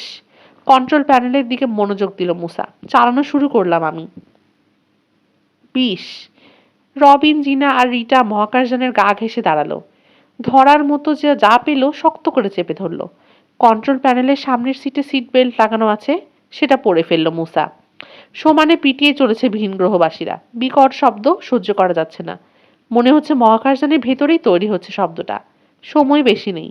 বুঝতে পারছে গোয়েন্দারা শীঘ্রই মারাত্মক জখম করে ফেলবে মহাকাশযানের শরীরে। হয়তো আর মাটি ছেড়ে যাওয়াই সম্ভব হবে না তখন। ওড়ার সময় যে প্রচন্ড চাপ সৃষ্টি হবে, দুর্বল জায়গা থাকলে ধ্বংস হয়ে যাবে মহাকাশযান। সবাই রেডি? ভয়ানক শব্দ ছাপিয়ে চিৎকার করে জিজ্ঞেস করলো মুসা। আমরা এখন রওনা হলাম। কন্ট্রোলে হাত রাখলো সে। কিবোর্ড নেই, স্টিয়ারিং হুইল নেই, শুধু দুটো ধাতব হাতের মতো জিনিস। হাতের ছাপ নকল করে বানানো হয়েছে যেন। ওগুলোর ওপর হাত দুটো রাখলো মুসা। বসে গেল সুন্দর মতো। সঙ্গে সঙ্গে মনিটরে ফুটে উঠতে লাগলো নানা রকম নম্বর আর লেখা। আরো বেড়েছে বাড়ি মারার শব্দ। মরিয়া হয়ে উঠেছে ভিনগ্রহবাসীরা। রেডি তো? জিজ্ঞাসা করলো মুসা। কাঁধের উপর দিয়ে ফিরে তাকিয়ে 3 জনকেই দেখলো এক নজর। আবার ফিরল কন্ট্রোলের দিকে। ভঙ্গি দেখে মনে হচ্ছে সাহস জোগানোর চেষ্টা করছে নিজেকে। একটা অচেনা যানকে চালাতে ভয় যে পাচ্ছে সেটা বোঝাই যাচ্ছে। চিকন ঘাম দেখা দিয়েছে কপালে। চোখের দৃষ্টি মনিটরের ওপর স্থির। হাতের আঙুলগুলো অস্থির ভঙ্গিতে ওঠানামা করছে। মহাকাশযানের গভীর থেকে চাবা গুম গুম শব্দ শোনা গেল। কমই বাড়তে লাগলো শব্দটা। ভারী হচ্ছে, জোরালো হচ্ছে গুঞ্জন। বাইরের হাতুড়ি পেটানো থেমে গেল আচমকা। রাগে চিৎকার করতে শুরু করেছে ভিন গ্রহবাসীরা। গোয়েন্দারা কি করতে যাচ্ছে বুঝে গেছে। গুঞ্জনটা তীক্ষ্ণ হতে হতে আর্তনাদে রূপ নিল। দুলে উঠল মহাকাশযান। পরক্ষণে ঝাঁকি দিয়ে তীর বেগে উপরে উঠতে শুরু করলো। কোনো কিছু ধরেই দাঁড়িয়ে থাকা সম্ভব হলো না তিনজনের পক্ষে। প্রচণ্ড গতিবেগের কারণে পড়ে গেল মাটিতে, সেটে গেল মেঝের সঙ্গে। নিজের ওজন 2 টন মনে হতে লাগলো রিটার। মাথার ওপরে গম্বুজের মতো ছাতাটা স্বচ্ছ হয়ে গেছে। কাচের বড় গামলার ভেতর তাকিয়ে দেখলে যেমন লাগে ঠিক তেমনই লাগছে রাতের আকাশটাকে। বিমূঢ় হয়ে তাকিয়ে আছে রবিন, জিনা আর রিটা। কন্ট্রোল প্যানেলে ব্যস্ত থাকায় মুসা তাকাতে পারছে না। মলের ধ্বংস হয়ে যাওয়া ছাদের গর্ত দিয়ে তীব্র গতিতে বেরিয়ে এলো মহাকাশযান। সোজা উঠে গেল মেঘের দিকে। জেট ইঞ্জিন থেকে বেরোনোর উজ্জ্বল রঙিন ধোঁয়া প্রতিফলিত হয়ে মেঘটাকে রঙিন করে দিল। জলযান চলার সময় যেমন পেছনে একটা দীর্ঘ ঢেউয়ের রেখা সৃষ্টি করে রাখে, তেমনি করে মহাকাশযানটা রেখে যাচ্ছে ধোঁয়ার লেজ। উজ্জ্বল লেজটা মুছে না যাওয়া পর্যন্ত রঙিন হয়ে থাকছে মেঘ, অনেকটা ধূমকেতুর পুচ্ছের মতো।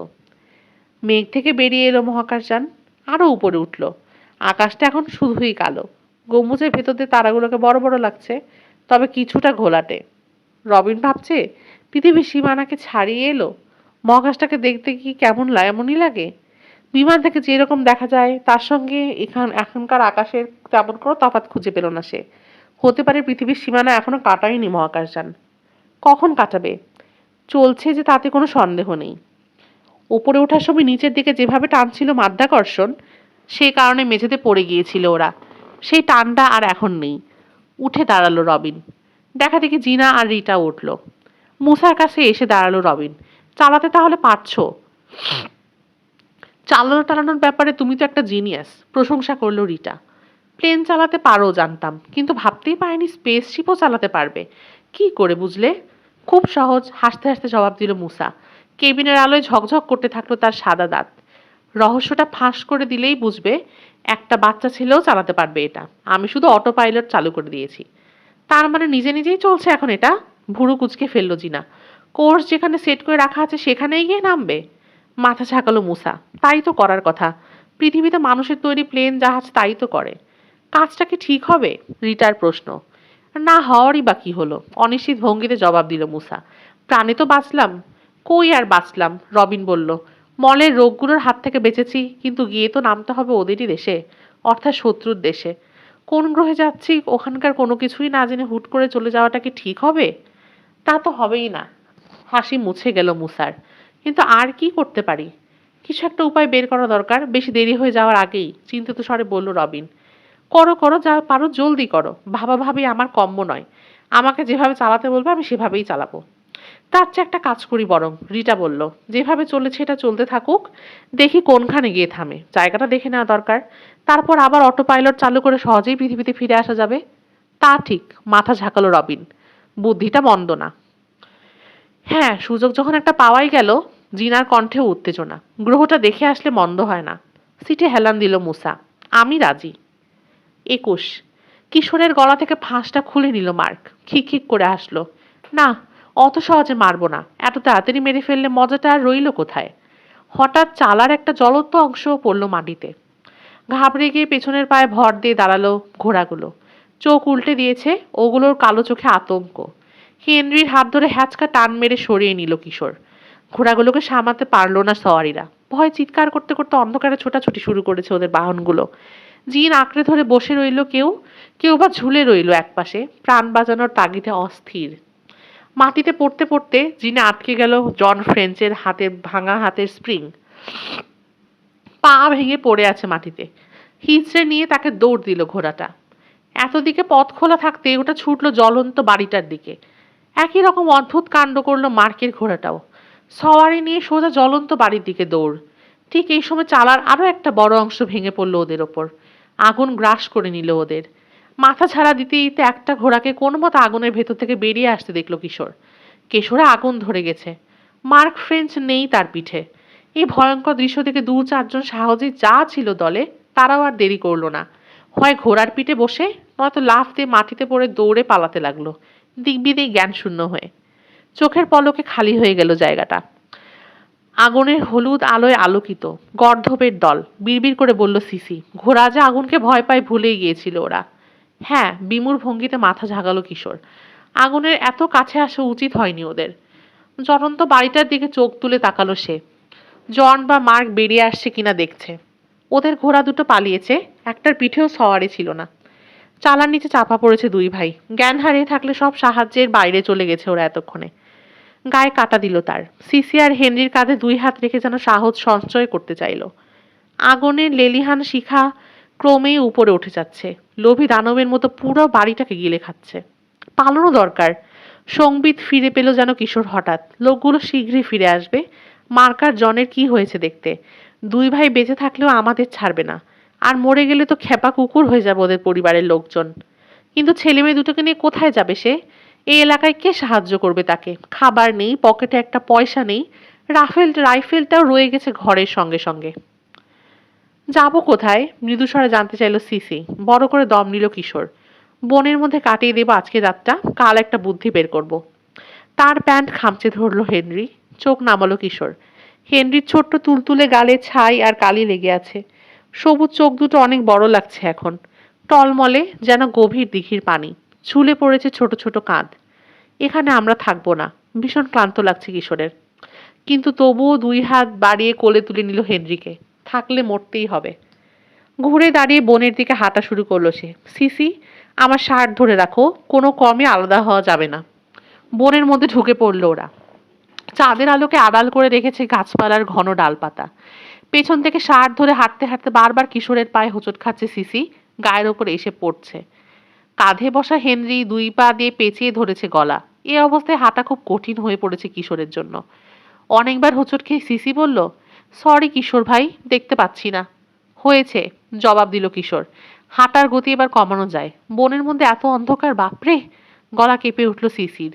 গাছের ডাল থেকে শূন্যে ঝাঁপ দিল একটা পেঁচা। হঠাৎ করে আক্রান্ত ইঁদুরের তীক্ষ্ণ আর্তচিৎকার শোনা গেল। শিকার নিয়ে অন্য ডালে গিয়ে বসলো আবার পেঁচাটা। এরপর ভারী নীরবতা। অন্ধকারে চোখ মেলে দেখার চেষ্টা করছে কিশোর। তার মনে হচ্ছে বনের সব হিংস্র জানোয়ারের চোখ এখন ওদের দিকে। যে কোনো মুহূর্তে ইঁদুরটার যা গতিক হয়েছে ওদেরও তাই হবে। হেনরিকে এক কাঁধের ওপর বসালো সে। আগে হাঁটতে গিয়ে পায়ের নিচে মট করে ভাঙলো শুকনো ডাল। সরসর করে দৌড়ে চলে গেল কি যেন একটা। আরেকটা ইঁদুর হবে ভাবলো সে, কিংবা অন্য কোনো ছোট প্রাণী, কাঠবিড়ালিও হতে পারে।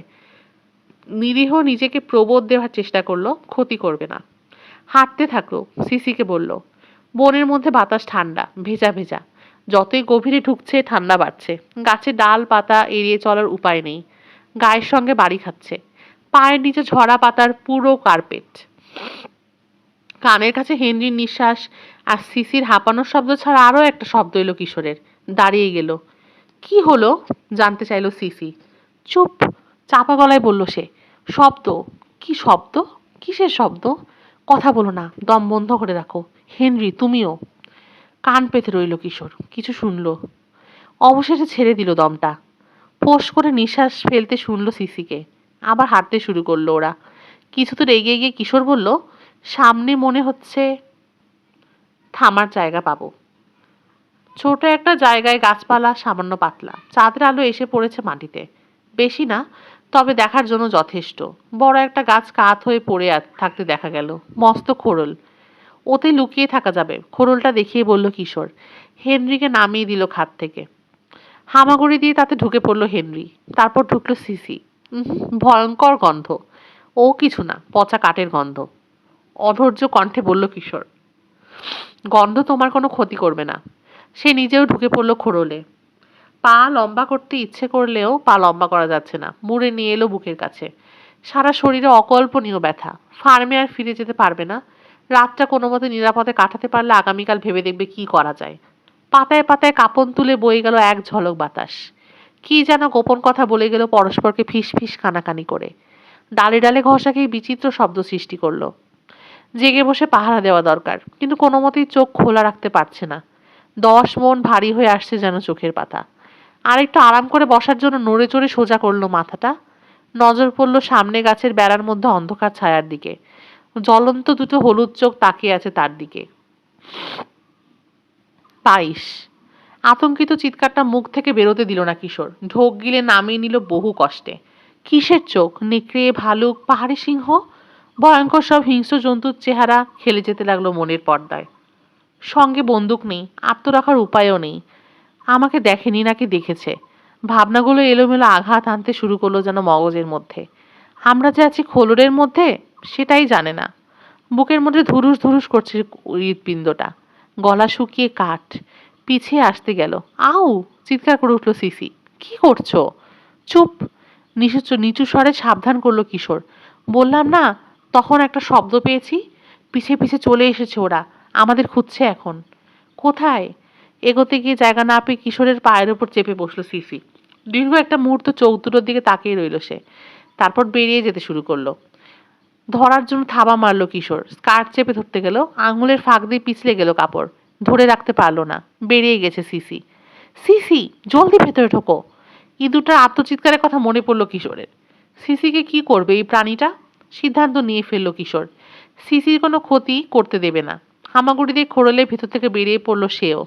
কয়েক ফুট দূরে দেখা গেল কি সিসিকে। ঘন ডালপালা ভেদ করে চাঁদের আলোর আবছা আলো এসে পড়েছে, অদ্ভুত আলো আধারে সৃষ্টি করেছে তাকে ঘিরে।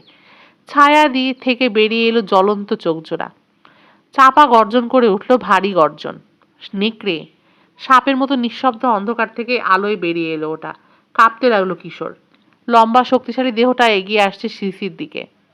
অত বড় জানোয়ারের সঙ্গে লড়াই করতে পারবে না, দৌড় দিয়ে লাভও নেই। নেকড়ের মুখটা স্পষ্ট হতে হাঁ হয়ে গেল কিশোর। একটা মরা খরগোশ দাঁতে ঝুলছে। ধীরে ধীরে সিসির দিকে এগোচ্ছে সাদা প্রাণীটা। চাঁদের আলোয় রূপালি লাগছে। সিসির কাছে কাছে এসে মাথা নিচু করলো। খরগোশটা সিসির পায়ের কাছে ফেলে দিয়ে নিজেও শুয়ে পড়লো মাটিতে। পালাও সিসি, দৌড় দাও! চিৎকার করে বলতে ইচ্ছে করলো কিশোরের। নেকড়ের ভয়ে বলতে পারলো না। সিসিকে নেকড়েটার পাশে শুয়ে পড়তে দেখে দম আটকে এলো তার। চিৎকারটা ঠেলে উঠে আসতে চাইলো গলার কাছে, বহু কষ্টে নামালো। মন্ত্রমুগ্ধের মতো তাকিয়ে আছে। আস্তে করে একটা হাত রাখলো সিসি নেকড়েটার ঘাড়ে। ধীরে ধীরে নিজের মুখটা নিয়ে গেল সেদিকে। ওটার রোমশ চামড়ায় গাল রাখলো সে। স্বস্তির নিঃশ্বাস ফেললো কিশোর। সিসির সেই নেকড়েটা। গায়ের লোক কি করে তাহলে ঠিকই বলে? জন্তু জানোয়ারকে বশ করার অশুভ ক্ষমতা আছে সিসির? হুম, মেনে নিতে পারলো না সে। যেটা আছে সেটা ভালো ক্ষমতা। জানোয়ারের বিশ্বাস অর্জন করে নিতে পারে, ওদের ভালোবাসে, বুঝতে পারে। যে ক্ষমতা ছিল লং জন হার্টের, তাতে অশুভ কোনো ব্যাপার নেই। খসখস শব্দ শুনে পেছন ফিরে তাকালো কিশোর। হেনরিও বেরিয়ে এসেছে। সিসি আর নেকড়েটার দিকে বড় বড় চোখ করে তাকিয়ে আছে। ভয় নেই হেনরি, মুখ কানের কাছে মুখ নিয়ে মৃদু স্বরে বলল কিশোর। এটা সিসির সেই বন্ধু নেকড়েটা। খরগোশ শিকার করে এনে দিয়েছে খাওয়ার জন্য। নেকড়েটার দিকে চুপ করে তাকিয়ে আছে হেনরি। এখন তার ভয় পাচ্ছে না ভেবে কিশোর বলল, নেকড়েটা কোনোভাবে বুঝতে পেরেছে বিপদে পড়েছে তার বন্ধু। বাড়িতে সেদিন মাংস খাওয়াতে দেখে পরে আমি সিসিকে জিজ্ঞেস করেছিলাম। বনের মধ্যে বাচ্চা অবস্থায় নাকি ওটাকে দেখতে পেয়েছিল সিসি। ওর মা মারা গিয়েছিল। খাবার দিয়ে আরও নানাভাবে সাহায্য করে বাচ্চাটাকে বাঁচিয়ে রেখেছিল সিসি। বড় হয়ে বিপদের দিনে এখন বন্ধুকে সাহায্য করে প্রতিদান দিতে এসেছে নেকড়েটা। মাথা ঝাঁকালো হেনরি। ক্লান্ত চোখের পাতা ডলল। তাকে আবার খোড়লের মধ্যে নিয়ে গেল কিশোর। তার কোলের মধ্যে মাথা রেখে শুয়ে পড়ল হেনরি। সিসির দিকে তাকালো কিশোর। নেকড়ের কোলের কাছে কুকড়ে শুয়ে গায়ে মাথা রেখে নিশ্চিন্তে ঘুমিয়ে পড়েছে সিসি। খোড়লের দেয়ালে মাথা ঠাস দিয়ে ঘুমিয়ে পড়ল কিশোরও। পর্ব 23। ঘুম ভেঙে গেল কিশোরের। কেন ভাঙল বুঝতে পারল না। দম বন্ধ করে কান পেতে রইল। বাইরের অন্ধকারের দিকে তাকালো। নেকড়েটা চলে গেছে। খোড়লের মধ্যে কিশোরের পাশে এখন শুয়ে আছে সিসি, গভীর ঘুমে অচেতন। নড়ে চড়ে আরাম করে বসলো কিশোর। চোখ বুঝলো, কিন্তু আর আসছে না ঘুম। অনন্তকাল ধরে তো আর বসে থাকা যাবে না। আলো ফুটলে ফ্রেন্ডসরা দলবল নিয়ে ছুটে আসবে। পকেটে একটা পয়সা নেই, খাবার নেই, পরনের কাপড়ের হালও বড় করুন। কি করে বাঁচাবে হেনরি আর সিসিকে? কান পেতে শুনছে বাতাসের গাছের পাতার ফিসফিসানি। ঘুম পাড়ানি গান গেয়ে চলেছে যেন। কিন্তু ঘুম আর তার কোনো মতেই এলো না। ভেবেই চলেছে। রহস্যময় কতগুলো প্রশ্নের জবাব খুঁজে পাচ্ছে না সে, মেলাতে পারছে না। এই যেমন নেকড়ের কথাই ধরা যাক। এতদিন ধরে জেনে এসেছে আন্দিজ পর্বতমালায় নেকড়ের থাকে না। তাহলে এ বনের নেকড়েগুলো এলো কোথা থেকে? গায়ের লোকে বলে সিসির অশুভ ক্ষমতা আছে। জন আর মার্ক ফ্রেঞ্চের ঘোড়াগুলোকে খেপিয়ে তুলেছিল সে। ওদের কথা ঠিক নয়, সিসি কিছু করেনি, কিশোর অন্তত বিশ্বাস করে না। কিন্তু তাহলে ওভাবে খেপলো কেন ঘোড়াগুলো? অস্বাভাবিক ঘটনা। তারপর আজকে দুই ভাইয়ের ঘোড়া দুটোর প্রাণের মায়া না করেই যেভাবে ছুটে গেল আগুনের মধ্যে, তাতে যে কেউ বলবে উস্কানি দিয়ে ওগুলোকে সেদিকে যেতে উদ্বুদ্ধ করা হয়েছে। তারপর রয়েছে লং জন হার্ট আর তার স্ত্রীর মৃত্যুটা। ঘোড়ার গাড়িগুলো সেদিনও যেন অদৃশ্য কারো নির্দেশে সোজা খাদের দিকে ধেয়ে গিয়েছিল, নিজেদের প্রাণের পরোয়া না করে। তিনটে ব্যাপারকে এক করে দেখলে একটা সিদ্ধান্তই পৌঁছানো যায়, মোটেও স্বাভাবিক নয় ঘটনাগুলো। এসবের পেছনে কারো না কারো কোনো হাত আছে, এটা বললেই বরং মেনে নিতে ইচ্ছে করে না। তাছাড়া সিসি আর হেনরির মা বাবা। কিশোর ভাই, তুমি ঘুমাচ্ছ না? সিসির কথায় যেন বাস্তবে ফিরে এলো কিশোর। তুমিও তো ঘুমোচ্ছ না। ভেঙে গেল ঘুমটা। এভাবে কি ঘুমানো যায়? বাইরেই তো ভালো ছিলে নেকড়ে বন্ধুর সঙ্গে, খোড়লে ঢুকলে কেন? ও চলে গেল, ডাকলেই আবার আসবে। এক মুহূর্ত চুপ করে থেকে সিসি বলল, কিশোর ভাই, কাল আমরা কোথায় যাব ভেবেছ কিছু? কি আর ভাববো বলো, কাফেলায় ঢুকে পড়াই উচিত। ওই এতিমদের মিছিলে ফকিরের মতো ভিক্ষে করতে করতে যাব? রাগত স্বরে বলল সিসি। কিশোর ভাই, তুমি বলেছিলে আমাদেরকে এতিমের মিছিলে ঢোকাবে না। বোঝার চেষ্টা করো সিসি, আর কোনো উপায় এখন নেই আমাদের। বিষণ্ণ কণ্ঠে জবাব দিল কিশোর। ফার্মে আর যেতে পারছি না। কাল রাতে যা ঘটে গেছে, এরপর গায়ের পথে আমাদের দেখা মাত্র ধরে নিয়ে পুড়িয়ে মারবে, নয়তো ফাঁসিতে ঝুলিয়ে দেবে লোকে। কেউ কোনো কথা শুনবে না। তাছাড়া ফিরে যাবই বা কোথায়? বাড়িঘর কি আর আছে? সবই তো পুড়ে ছাই। তাছাড়া এই জঘন্য জায়গা থেকে বেরিয়ে যাব আমরা। কোথায় যাব? সিসির প্রশ্ন। উত্তর আমেরিকায়। সেখানে আমাদের বাড়ি আছে, আমার চাচা আছে, চাচি আছে। কোনো অসুবিধা হবে না তোমাদের। সুখেই থাকতে পারবে। আমি তো জানতাম দক্ষিণ আমেরিকায় অন্য এক শহর থেকে এসেছো তুমি, তাই তো বলেছিলে। মিথ্যে বলেছিলাম, কারণ আমি এখনও জানি না এখানে কিভাবে এসেছি। আমার যেটা সন্দেহ সেটা আমি নিজেই বিশ্বাস করতে পারছি না। তোমাদের আর কি বলবো? দীর্ঘ একটা মুহূর্ত চুপ করে রইল সিসি। কিন্তু আমি কারো গলগ্রহ হতে চাই না, দৃঢ় কণ্ঠে বলল সে। আমি বড় হয়ে গেছি, নিজের দেখাশোনা নিজেই করতে পারি। কথার শব্দে হেনরির ঘুম ভেঙে গেছে, ঠোঁটে ঠোঁট চেপে বসেছে তার, চোয়াল শক্ত হয়ে গেছে। বোনের কথা সমর্থ করেই যেন যে সে জোরে জোরে মাথা ঝাঁকালো ওপর নিচে। পারবে না তা তো বলছি না, কিন্তু পারার জন্য তো একটা স্বাভাবিক পরিবেশ চাই। সেটা কোথায় এখানে? থাকা তো দূরের কথা, গায়ের লোকের চোখে পড়লেও মরতে হবে। কোনোভাবে ওদের বুঝিয়ে শুনিয়ে থাকতে যদি পারতাম ভালো হতো। সিসি যেতে চায় না কেন বুঝতে অসুবিধা হচ্ছে না কিশোরের। নিজের জন্মভূমি, এতকালের বাসস্থান ফেলে কেই বা যেতে চায়? বোনকে সমর্থন করে আবার জোরে জোরে মাথা ঝাঁকালো হেনরি। লং হার্টকে আমি কথা দিয়েছিলাম, কিশোর বলল। আমি তোমাদের ফেলে যাব না, তোমাদের দেখব। কিন্তু সেই কথা আর রাখতে পারছো না, কেঁপে উঠল সিসির গলা। পারলাম না কোথায়? আমি তো তোমাদের ফেলে যাচ্ছি না, সঙ্গেই আছি। বরং নিয়ে যাচ্ছি এমন একখানে যেটা এখানকার চেয়ে হাজার গুণ ভালো। জোরে জোরে মাথা নেড়ে বুঝিয়ে দিল হেনরি সে যেতে চায় না, হাজার গুণ ভালো হলেও না, সে এখানেই থাকতে চায়। তাকে সান্ত্বনা দেওয়ার জন্য কিশোর বলল, ভাবনা নেই হেনরি, আবার আসবো আমরা এখানে, তবে অসহায় হয়ে নয়। শক্তি সঞ্চয় করে, টাকা পয়সা নিই, যাতে সমানে সমানে বাধা দিতে পারি ফ্রেঞ্চদের। শয়তান গ্যারিবেল্ট আর টাকার জন্য মোচড় দিয়ে আমাদের দুর্বল করে ফেলতে না পারে। কথা শেষ হলো না তার, কানে এলো ইঞ্জিনের শব্দ। অবাক হয়ে কান পাতল। খানিক পরে উজ্জ্বল আলো দেখতে পেল গাছপালার ফাঁক ফোঁকর দিয়ে। আশ্চর্য, এত রাতে বনের মধ্যে আলো কিসের? দলবল নিয়ে ওদের খুঁজতে এলো নাকি গায়ের লোকে? কিন্তু ইঞ্জিন না, দেখতে হচ্ছে। তাড়াহুড়ো করে খোড়ল থেকে বেরিয়ে এলো সে। কোথায় যাচ্ছ? জিজ্ঞেস করলো সিসি। দেখে আসি। আমরাও আসছি। না, তোমরা ওখানে বসে থাকো। কিন্তু হাসলো কিশোর। এইমাত্র না বললে নিজের দেখাশোনা করার মতো যথেষ্ট বড় হয়েছো তোমরা? বসে থাকো, আমি যাব আর আসব। উঠে দাঁড়াতে গেল সে। সোজা হয়ে থাকতে কষ্ট হচ্ছে, ভাঁজ হয়ে যেতে চাইছে হাঁটু। রক্ত চলাচল স্বাভাবিক করার জন্য ডলতে শুরু করলো খিচ ধরা মাংসপেশি। হাত পা ঝাড়তে লাগলো। মানুষের কণ্ঠ এলো দূর থেকে। আর দেরি করলো না সে, রওনা হয়ে গেল বনের ভিতর। থেমে গেছে মহাকাশযান। স্বচ্ছ গম্বুজ দিয়ে এখনও রাতের কালো আকাশ চোখে দেখছে। তবে অন্ধকারটা এখন এখানে আরও অনেক বেশি। তারা দেখা যাচ্ছে পৃথিবীর আকাশের মতোই। সবচেয়ে মজার ব্যাপারটা হলো চাঁদও দেখা যাচ্ছে। এ কোন গ্রহে নামলো ওরা, ভাবছে রবিন। তবে কি টুইন আর্থ আছে যে এ কথা সত্য? অবিকল পৃথিবীর মতো আরেকটা গ্রহের কথা শোনা যায়। সেখানে এসে নামলো ওরা? বেরোলেই বোঝা যাবে। অন্য তিনজনের সঙ্গে আলোচনা করে হ্যাচের সুইচ টিপে দিল রিটা। খুলে গেল হ্যাচ। নিঃশব্দে নেমে যেতে লাগলো সিঁড়ি দিয়ে। গর্তের মুখটা খুলে হুড়মুড় করে এসে ভিতরে ঢুকলো রাতের তাজা বাতাস। ঠান্ডা ভেজা ভেজা। বুক ভরে শ্বাস নিল ওরা। আহ, দারুণ আরাম, মুসা বলল। পৃথিবীর চেয়ে কোনো অংশে কম না। মই বেয়ে মাটিতে নামলো সবাই, খুব সতর্ক। বিপদের সামান্যতম সম্ভাবনা দেখলেও সঙ্গে সঙ্গে উঠে পড়বে স্পেসশিপে। চারপাশে ঘন গাছপালা, ঘন বন। প্যাঁচার ডাক কানে এলো। দূরে নেকড়ে ডাকলো। খাইছি, বলে উঠল মুসা। এ তো একেবারে পৃথিবীর মতো। আমিও তাই ভাবছিলাম, জবাব দিল রবিন। শিওর এটা সেই টুইন আর্থ, পৃথিবীর যমজ বলা হয় যে গ্রহটাকে। অনেক বিজ্ঞানী এখন এটার অস্তিত্বে বিশ্বাস করেন। বনের মধ্যে খসখস শব্দ হলো। সবার আগে শুনতে পেল মুসা। ঝট করে ফিরে তাকালো সেদিকে। অন্ধকারের মধ্যে তীক্ষ্ণ দৃষ্টিতে তাকিয়ে থেকে ফিসফিস করে বলল, কে যেন আসছে। উপত্যকার একটা খোলা জায়গায় বেরিয়ে এলো কিশোর। মেঘ সরে গেছে চাঁদের মুখ থেকে। উজ্জ্বল জ্যোৎস্নায় চকচক করতে দেখলো অদ্ভুত একটা গোল জিনিসের পিঠ। আলো আসছে ওটার নিচ থেকে।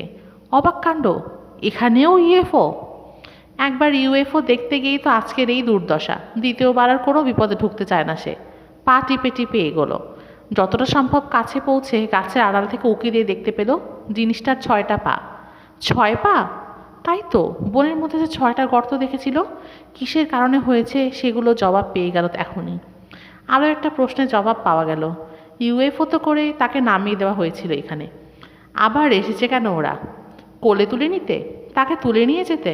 হা হা করে নিজের মনেই হাসলো কিশোর। পেটের কাছে হ্যাচ খুলে সিঁড়ি নামানো আছে। সেটা দিয়ে নেমে এসেছে কয়েকজন মানুষের মতো প্রাণী। পোশাকে আশাকে পৃথিবীর মানুষের মতোই লাগছে। শুধু তাই না, চেনা চেনা লাগছে। গাছের আড়ালে আড়ালে আরও কাছে এগোনোর চেষ্টা করলো সে। খুব সাবধানে থাকলো যাতে কোনো মতে লোকগুলোর চোখে না পড়ে যায়। কাছে এসে চিনতে পেরে হা হয়ে গেল। নিজের চোখকে যেন বিশ্বাস করতে পারল না। মুসা, রবিন, জিনা আর আর রিটা গোল্ডবার্গ! না, এ সত্যি হতেই পারে না। চোখ ডলল সে। নিজের হাতে চিমটি কেটে দেখলো ব্যথা লাগে কিনা। লাগে, তার মানে যা দেখছে বাস্তব। নিশ্চয়ই ওকে উদ্ধার করতে এসেছে তার বন্ধুরা। ইউএফও পেল কোথায়? হাইজ্যাক করেছে? আর কোনোভাবে পাওয়া তো সম্ভব নয়। ওদের দিকে দৌড় দিল সে। 24। 15 মিনিট পর সিসি আর হেনরিকে নিয়ে রওনা হলো কিশোর। তার সঙ্গে চলল রবিন। বাকি 3জন মহাকাশ যানটার কাছে পাহারাই রইল। খোরলের কাছে পৌঁছে সিসি আর হেনরিকে বেরিয়ে আসতে বলল কিশোর। বেরোলো দুইজনে। রবিনের সঙ্গে পরিচয় করিয়ে দিল কিশোর। খুশির সংবাদ দিল সিসি আর হেনরিকে। আর ওদেরকে মিছিলে যোগ দিয়ে কষ্ট করে পাহাড় পেরোতে হবে না। মহাকাশ যানে করেই দেশে ফিরে যেতে পারবে। সিসি খুশি হলো, কিন্তু হেনরি খুশি হলো না। হঠাৎ ঘুরে এক দৌড় মারল বনের দিকে। হেনরি, কোথায় যাচ্ছ হেনরি? ওর পিছু নিতে গেল অবাক কিশোর। তার হাত চেপে ধরল সিসি। থাক, যেতে দাও, বাধা দিও না। আরও অবাক হলো কিশোর। বাধা দেব না মানে? দীর্ঘশ্বাস ফেলে সিসি বলল, সে অনেক কথা। চলো, যেতে বলছি। হাঁটতে হাঁটতে সে কথা বলল কিশোর। বিশ্বাস করতে কষ্ট হলো কিশোরের। হাঁটতে হাঁটতে সিসি যে কথা বলল সেগুলো বিশ্বাস করতে খুব কষ্ট হলো কিশোরের। অবাক হয়ে ভাবতে লাগলো আর কত চমক অপেক্ষা করছে। জিজ্ঞেস করলো, কবে থেকে বুঝতে পারলে তুমি? যেদিন হার্ট আঙ্কেল আর তার কোরিয়ানটিকে খুন করলো হেনরি, জবাব দিল সিসি। বুঝতে পারলাম আঙ্কেলের শিক্ষার কোনো প্রয়োজন ছিল না তার। জন্ম থেকেই সে নানা বিদ্যায় পারদর্শী। তার মানে বর্নিভিল, বিড়বিড় করে বলল কিশোর। জন্ম পিশাচ? হ্যাঁ, মাথা ঝাঁকালো সিসি। আমার মায়ের পেটে জন্মালে কি হবে? সত্যিকার অর্থেও আমার ভাই নয়, শয়তান। মা বাবার রহস্যজনকভাবে নিখোঁজ হওয়ার ব্যাপারে ওর হাত আছে কিনা কে জানে। তবে ঘোড়োগুলোকে সেই নির্দেশ দিয়ে খেপিয়ে তুলেছিল, তাতে কোনো সন্দেহ নেই। মনে মনে কথা বলেছে ওদের সঙ্গে। আমাদের উপকার করার জন্য করেনি, এ কাজ করেছে নিজের স্বার্থে। এই যে এখন যে এখান থেকে চলে যাওয়ার ব্যবস্থা হলো, অমনি পালিয়েছে। ও এখান থেকে যাবে না। বুঝে থাকলে এতদিন বলনি কেন? ভয়ে। যাকে ও শত্রু মনে করবে নিষ্ঠুরভাবে শেষ করে দেবে। মহাকাশযানের কাছে পৌঁছে গেল ওরা। সিসি বলল, তাড়াতাড়ি উঠে পড়ো। হেনরিকে বিশ্বাস নেই। কখন এসে হাজির হবে শয়তানি মতলব নিয়ে বলা যায় না। আমরা সবাই এখন তার শত্রু। জলদি করো। সিসির ধারণাই ঠিক। মহাকাশযানে উঠে পড়েছে সবাই। সিঁড়িটা সবে তুলেছে। এই সময় বনভূমি কাঁপিয়ে শোনা গেল সম্মিলিত গর্জন। অন্ধকারে অসংখ্য চোখ জ্বলজ্বল করছে দেখল কিশোর। নেকড়ের পাল নিয়ে ওদের ধ্বংস করতে এসে হাজির হয়েছে হেনরি। সবচেয়ে বড় নেকড়েটার পিঠে চড়ে বসেছে সে। ছোটোখাটো একটা ঘোড়ার সমান নেকড়েটা, শয়তানের উপযুক্ত বাহন। ধকধক করে জ্বলছে নেকড়েগুলোর চোখ। জলদি করো, আতঙ্কে চিৎকার করে উঠল সিসি। ধরতে পারলে রক্ষা থাকবে না আমাদের কারো। সুইচ টিপে দিল রিটা। বন্ধ হয়ে যেতে শুরু করলো হ্যাচের ঢাকনা। কান ফাটা গর্জন করে ওটার উপরে সে ঝাঁপিয়ে পড়ল বড় নেকড়েটা। কিন্তু মুখ ঢোকানোর আগেই বন্ধ হয়ে গেল ঢাকনা। দেরি করো না, সিসি বলল। যত তাড়াতাড়ি সম্ভব পালাতে হবে এখান থেকে। শয়তানের কুবুদ্ধির অভাব হয় না। ইঞ্জিন চালুই হয়েছে। অটো পাইলট অন করে দিল মুসা। আমার বিশ্বাস এটা মহাকাশযান নয়, কিশোর বলল। অতি আধুনিক কোনো আকাশযান, পৃথিবীর মানুষের তৈরি। রকি বিচে ফিরে চলেছে ওরা। এখন অবশ্য আমারও তাই মনে হচ্ছে। মনিটরের দিক থেকে চোখ সরাল না মুসা। কে বানালো? রবিনের প্রশ্ন। কোনো অতি বুদ্ধিমান বিজ্ঞানী, জবাব দিল কিশোর। যা শুনলাম তোমাদের কাছে তাতে একজনের কথাই মনে আসছে আমার, ডক্টর মুন। ভিনগ্রহবাসী বলে যাদের ধারণা করছো তোমরা, তারা আসলে রোবট। জ্যান্ত মানুষকে নানাভাবে উন্নত করে রোবট বানিয়েছে সে, তার বশংবদ ভৃত্য করেছে। আমার দৃঢ় বিশ্বাস তার লোকেরাই আমাকে ধরে নিয়ে গিয়েছিল সেই রাতে। তার কাজে বাদ সাধায় আমাদের ওপর একটা আক্রোশ তো তার বরাবরই আছে। এখন মনে হচ্ছে আমাকে ধরে নিয়ে যাওয়ার পর কোনোভাবে আমার মগজটাকে আচ্ছন্ন করে রেখেছিল সে।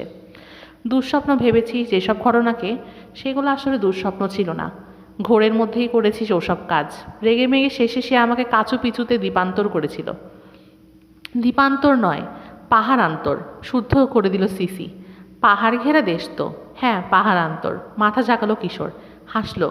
সম্পূর্ণ ভিন্ন অচেনা পরিবেশে এত সহজে সিসি মানিয়ে নিতে পারায় খুশি হয়েছে সে।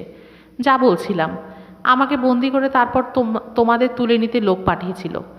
আবার যদি তুলে আনার প্রয়োজন হয় আমাকে, যাতে সহজেই তুলে আনতে পারে, খোঁজাখুঁজি করা না লাগে, সেই জন্য কোর্স অটো সেট করে রেখেছিল পাইলট। টিপে দিলেই যাতে পৌঁছে যেতে পারে কাছু পিছুতে, তুলে নিয়ে আসতে পারে আমাকে। এবং কাজটা সহজ করে দিল আমাদের জন্য। হাসলো রিটা। খুব সহজেই জায়গা মতো পৌঁছে গিয়েছিলাম আমরা। সহজ আর কই, ভুরু নাচালো কিশোর।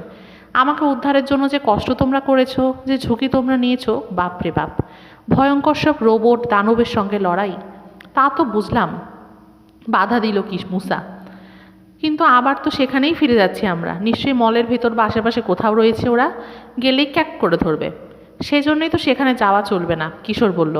রকি বিচে নামাবে না। স্পেসশিপ যে বানিয়েছে, সে এটার নাম কি রেখেছে তা যখন জানি না, আপাতত এটাকে স্পেসশিপই বলবো আমরা। রকি বিচের আশেপাশে যে কোনো জঙ্গল বা পাহাড়ি এলাকায় নামবে, যেখানে মানুষজন তেমন যায় না, লুকিয়ে রাখা যায়।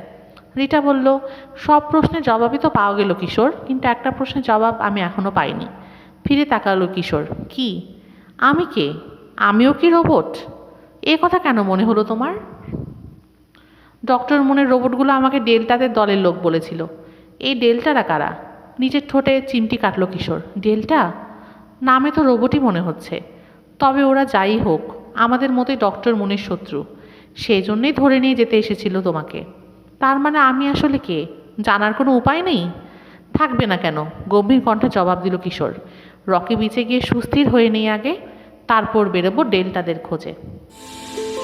এখানেই শেষ হলো কিশোর মুসা রবিনের দুর্দান্ত গোয়েন্দা কাহিনী 3 গোয়েন্দা সিরিজের পিশাচকন্যা কাহিনী। গল্পটি শোনার জন্য অনেক অনেক ধন্যবাদ।